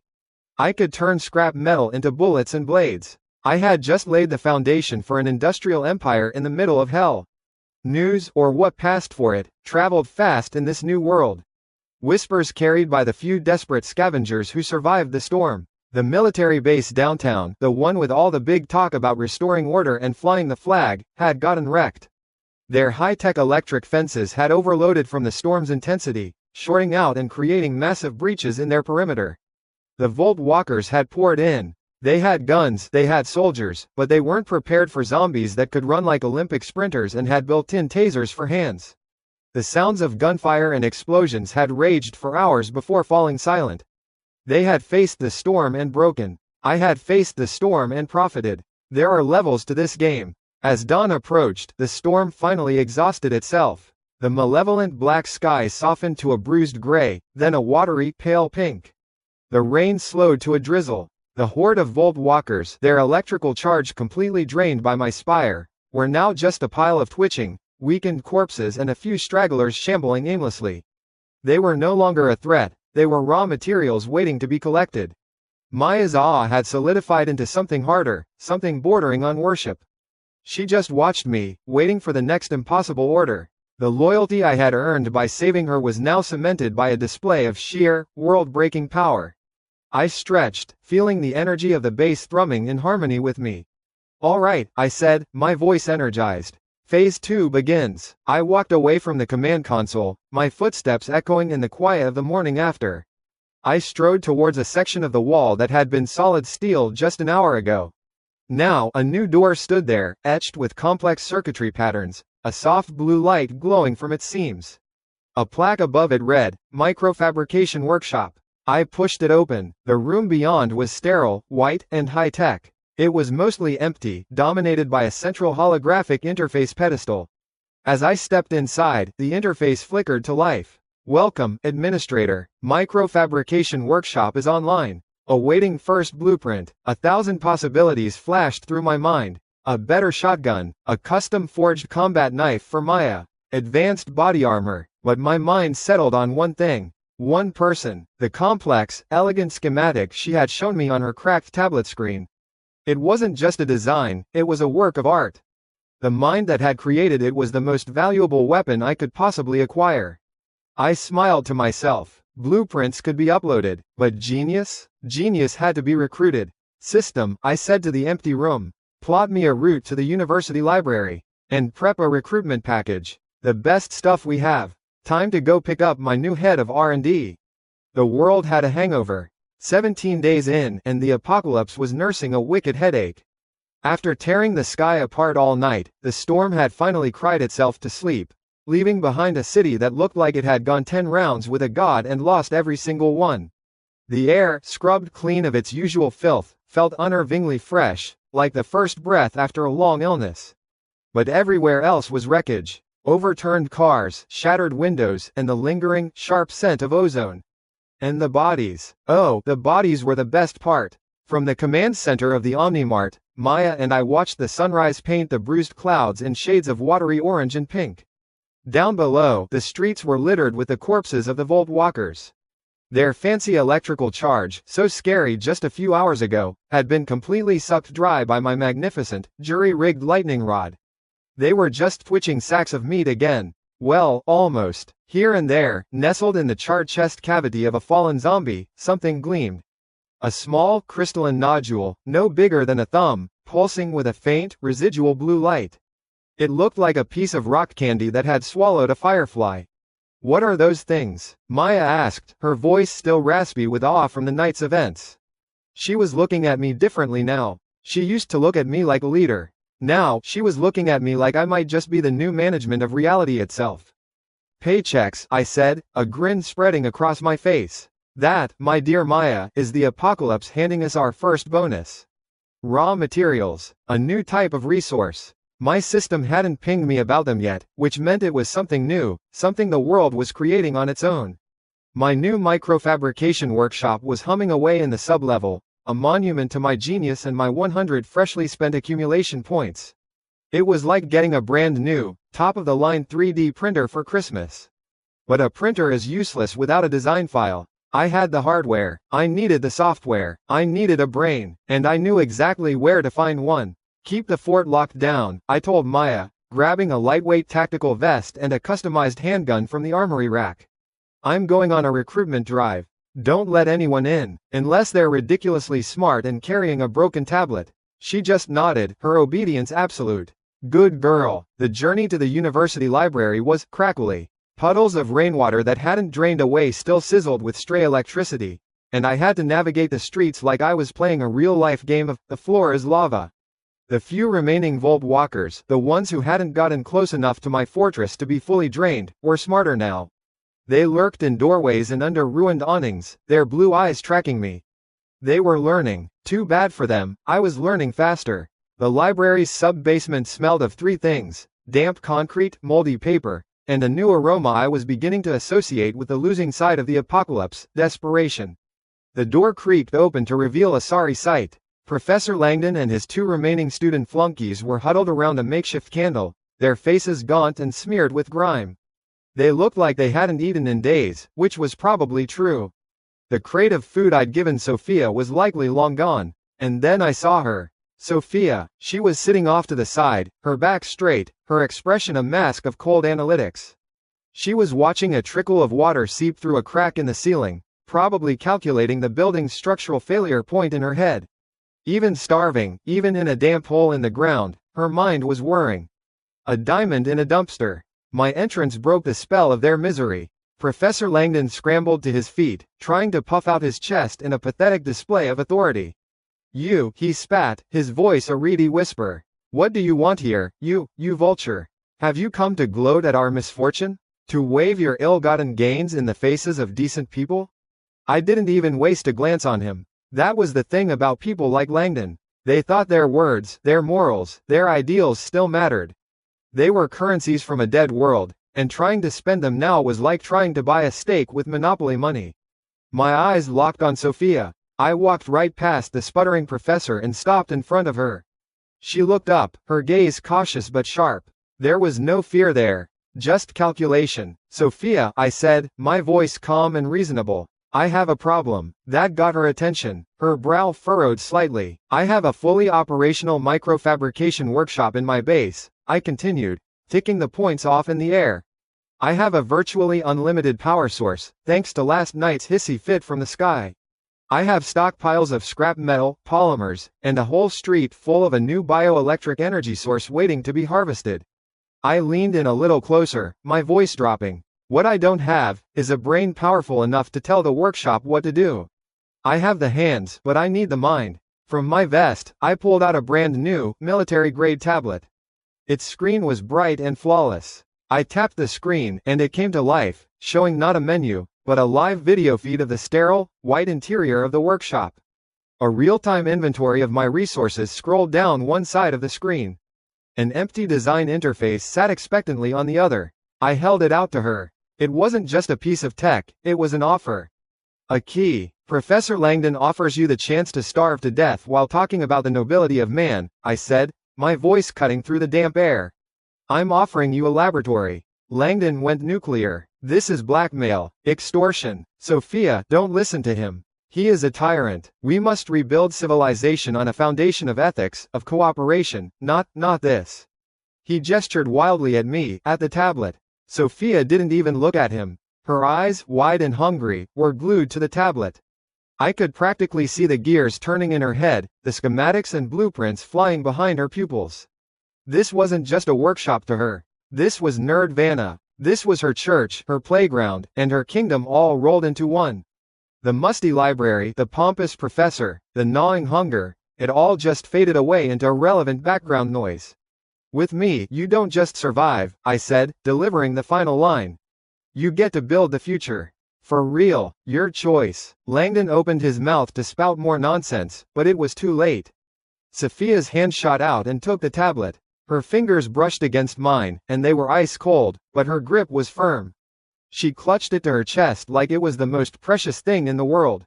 "I'm with you," she said, her voice clear and without a single shred of doubt. The effect on Professor Langdon was glorious. I wish I'd brought popcorn. His jaw worked silently like a fish on a hook. His face, already pale from hunger, cycled through an impressive palette of red, then a blotchy, offended purple. He had offered her ideals. I had offered her a purpose. In this new world, there was no contest. The two flunky students stared at Sophia, then at her new, glowing tablet, then at their empty stomachs. You could almost see their loyalty to the old professor evaporating right before your eyes. I just smirked at him. "Looks like class is dismissed, Professor." Walking back to the Omni Mart was a victory march. Sophia walked beside me, her eyes never leaving the tablet, her fingers already flying across the screen, sketching out preliminary equations, drafting flowcharts. She was already home. The moment she stepped inside the sealed, climate-controlled air of the Omni Mart, she took a deep breath, like a diver surfacing. When Maya led her down to the microfabrication workshop, her composure finally broke. A wide, brilliant, almost manic grin spread across her face. "My God," she breathed, stepping into the clean, white room and placing the tablet onto the central console. It synced instantly. "The processing power. The material compilers. Do you have any idea what we can do with this?" She didn't wait for an answer. She immediately got to work, her mind a whirlwind of activity. She pulled up her original design for the energy conductor spire. "This is primitive. We can make it more efficient. We need to analyze the energy residue, create alloys that can store the charge, not just conduct it." She was magnificent. The first thing she wanted to build wasn't a weapon. It was a tool. "We need to know what those glowing rocks are," she said, pointing a finger at the schematics on the screen. "I need a material composition analyzer. I can have a prototype ready in an hour." An hour. My system would have just given me a pre-made item. Sophia was going to build a machine that could analyze all future items. Giving her this lab was the best investment I'd ever made. While she worked, I watched the world through my security cameras. Small groups of scavengers were already creeping out, picking through the wreckage. I saw one man, gaunt and desperate, pry one of the blue, zombie cores, from a corpse. A little while later, I saw him trade it to another group for a can of beans. It was happening. A new economy was being born from the ashes, and its currency was power. My team was adapting, too. Seeing Sophia work with such feverish intensity, Maya understood immediately. Without a word from me, she gathered a small team of 2 of my more capable rescued survivors and led them outside, her rifle at the ready. Their mission? To collect those glowing cores and any useful scrap, creating a steady supply line for our new head of R&D. Down in the designated sanitation area, a polite term for the glorified cage where I kept my prisoners, the former student Prince, Kane, watched Maya's team head out. He was still scrubbing floors, a permanent scowl etched on his face. He saw the respect Maya showed when she talked about Sophia. He saw the resources being funneled to the new arrival. I could feel his hatred festering, growing deeper and more bitter with every passing moment. It was a useful reminder. Keep your friends close and your slaves where you can see them. The day passed in a blur of productivity. By nightfall, the material analyzer was complete. It was a sleek, silver box with a scanning bay, humming with quiet power. Maya's team returned with a dozen of the zombie cores. We placed one inside. Sophia initiated the scan. On the big screen, holographic charts and molecular diagrams exploded into view. The final analysis flashed in big, bold letters. Analysis complete. Condensed bioelectric nucleus. 99.7% pure, stabilized energy. Recommended use, power source. Sophia looked at me, her eyes blazing with an intensity that rivaled the core itself. Leo, she said, her voice trembling with excitement. This changes everything. This isn't just scrap. It's a battery. A perfect, self-contained battery. We can power anything with this. She turned back to her console and with a few frantic taps, pulled up a new schematic. It was a thing of brutal beauty. A heavy-duty gauntlet, reinforced with alloy plates, with a slot in the back of the hand for one of the cores. Wires snaked from the core to 3 prongs at the fingertips. My first weaponized prototype, she announced, her voice full of pride. Based on the Volt Walker's discharge ability. I call it the Arc Gauntlet. It can deliver an incapacitating shock of over 50,000 volts on contact. Enough to fry a zombie's nervous system or stop a man's heart. A new, custom-built weapon. The first fruit of our new industrial base. A smile touched my lips. This was just the beginning. And then, just as I was imagining the look on the next thug's face when Maya punched him with 50,000 volts, a piercing alarm blared through the command center. Beep, beep, beep. On the main monitor, the feed from a long-range camera facing the old highway snapped into focus. 3 military-style Humvees, painted in drab olive green, were barreling down the road, heading directly for us. They weren't moving like a cautious patrol. They were moving with purpose. And they definitely didn't look like they were coming to trade for beans. 20 days. In the old world, that was barely enough time to break a New Year's resolution. In this new, steaming pile of a world, 20 days was an eternity. Long enough for the initial shock to wear off and for the real, grinding horror to set in. The big, flashy storm was over, but it had left something nasty behind in the puddles. A new flavor of zombie. We'd started calling them corrosive cadavers. They were slow, waterlogged things that shambled out of flooded basements and sewer grates. They looked like they'd been pickling in swamp water for a month, skin sloughing off in slick, gray sheets. And they spit, not just saliva, but a weak, hissing acid that could eat through cloth and give you a nasty chemical burn. Gross, but manageable. The real problem wasn't the monsters you could see, it was the silence you could hear. The birds were gone. The insects vanished. The city had become a concrete tomb, and the loudest sound was often the growling of your own stomach. Out in the ruins, beyond the safety of my walls, we were hearing whispers of the real desperation. Starvation was a clawing beast, and it was driving people to do things that made even zombies look civilized. Cannibalism wasn't a taboo anymore, it was a menu option. But in here, in the Omni Mart Fortress, it was a different story. In here, we had steak. My little kingdom was running like a well-oiled machine. Maya, my steel-spined ex-cop, had turned a handful of grateful, rescued survivors into a competent security force. She was the shield. Sophia, my manic genius of an R&D department, was the sword. She'd already cranked out a half-dozen of her arc gauntlets, and was now working on reinforcing our tactical vests with a polymer weave that could turn a zombie bite into a mild bruise. They were my right and left hands, loyal to a fault, and a hell of a lot more effective than any government I'd ever paid taxes to. I was sipping a ridiculously good cup of coffee, watching the feeds in the command center, when the alarm I'd had Sophia rig up let out a calm, synthesized chime. Not the blaring panic alarm for a zombie horde, but the "company's coming" doorbell. Leo, Sophia's voice buzzed through my earpiece from her lab. 3 vehicles approaching from the South Highway. Standard military Humvees. They looked official. I zoomed in the long-range camera. She was right. 3 olive drab trucks rolling in a neat, professional formation. They weren't scavengers. They weren't bandits. They screamed order, regulations, and a giant, throbbing headache for me. They're not shooting, Maya observed, her voice low and dangerous as she stepped up beside me. She'd already slipped on an arc gauntlet, the blue energy core glowing softly. They're slowing down. Looks like they want to talk. I took a slow sip of my coffee. Oh, I knew what they wanted. They didn't want to talk. They wanted to take. The old world was dead, but its ghost still lingered, and the most stubborn ghost of all was the one that wore a uniform and believed it had the right to tell everyone else what to do. Open the outer gate to the trade yard, Maya, I said, a slow smile spreading across my face. Let's be hospitable, but keep your team on the wall, and tell Sophia to run a tactical analysis on their gear. I want to know the brand of their shoelaces by the time they step out of the truck. Got it, they both replied in unison. Good girls. I mentally stretched, flexing a muscle no one could see. My psychic dominion, as the system so dramatically called it. I wouldn't need to crush them. Not yet. I just needed to give them a little nudge. A friendly, neighborhood reminder that the food chain had been rearranged. The Humvees rolled into the fortified parking lot I designated as the trade zone and stopped. The doors opened and a half-dozen soldiers in crisp fatigues fanned out, rifles held in a low-ready position. They were professionals, I'll give them that. Their leader, a man with a jaw so square it looked like it was carved from a brick and a lieutenant's bar gleaming on his collar, stepped forward. I sauntered out to meet them, unarmed, wearing nothing more than jeans and a t-shirt. I stopped a good 20 feet away, giving them space. Nice day for a drive, I said cheerfully. The lieutenant's eyes swept over the clean, orderly trade yard, the high walls, the manned watchtowers.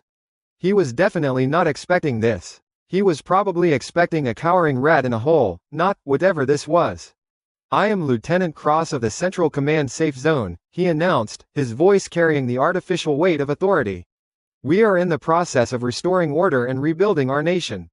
Your settlement has been identified as a significant resource hub. I get that a lot, I said, nodding. People like my selection of canned goods. He ignored my humor, which was a shame. It was good humor. Instead, he pulled a stiff document from a pouch on his vest.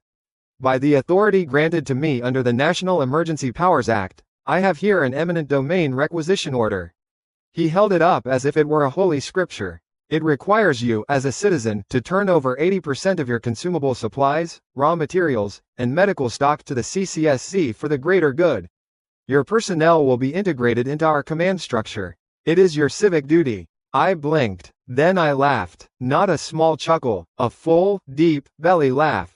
The soldiers tensed. Lieutenant Cross's face tightened, his professional mask cracking to show a flicker of genuine anger. Is something funny, civilian? Funny? Oh, it's hilarious, I managed, wiping a tear from my eye.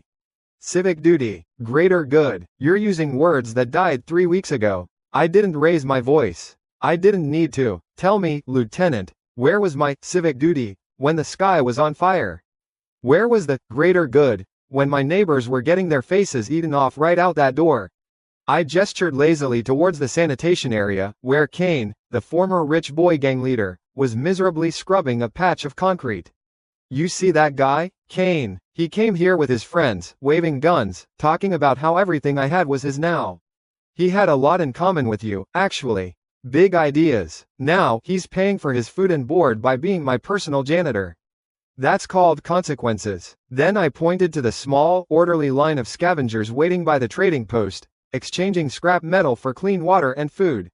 You see them? They follow my rules. They don't steal, they don't cause trouble. They trade, and because they follow my rules, they get to eat tonight. That's called order. I finally locked my eyes on his. Your nation, Lieutenant, couldn't protect me. It couldn't protect anyone. It collapsed. It's a memory. This, I swept my arm around to indicate my fortress, my people, my rules, is real.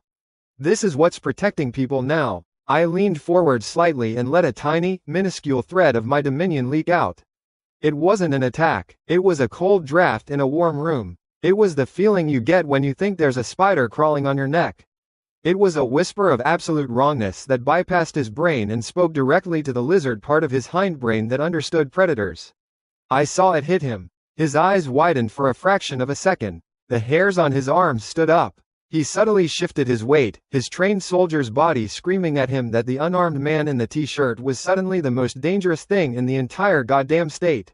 He didn't know why, he just knew it. So, I said, my voice dropping into a pleasant, conversational tone.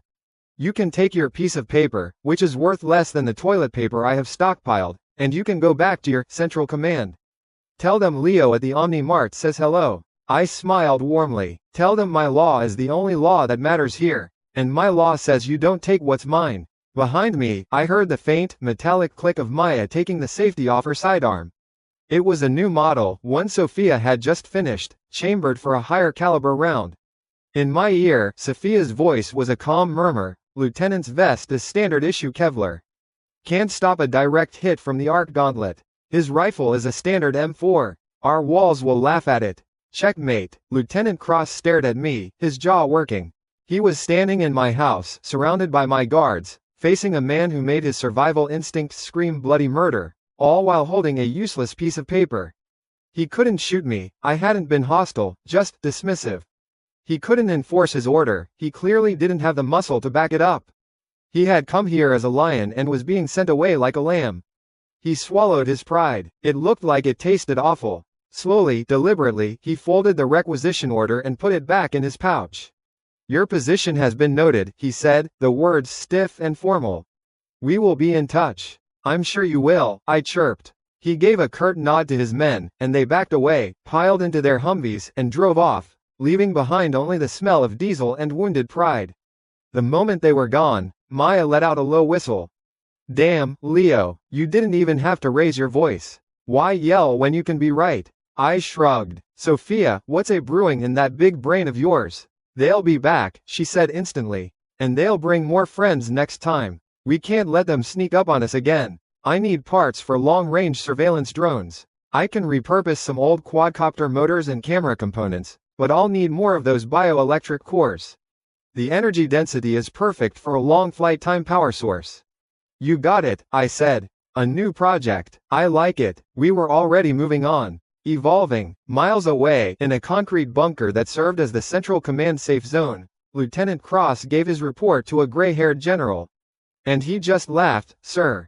He has his own law, his own armed force, his own economy.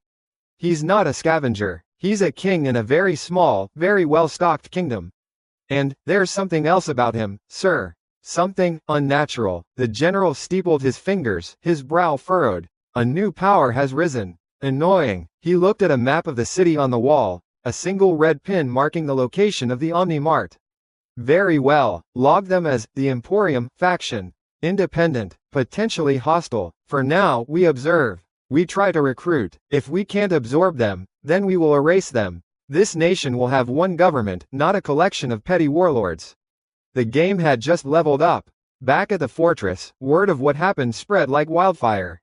The two students who had stayed with the deluded Professor Langdon showed up at my gate an hour later, practically begging to join. They'd heard the story from other scavengers. They chose a full belly and safety over starving for a dead man's ideals. I put them on sanitation duty with Kane. Everyone starts at the bottom. Maya and Sophia were practically glowing with pride, a fierce loyalty burning in their eyes.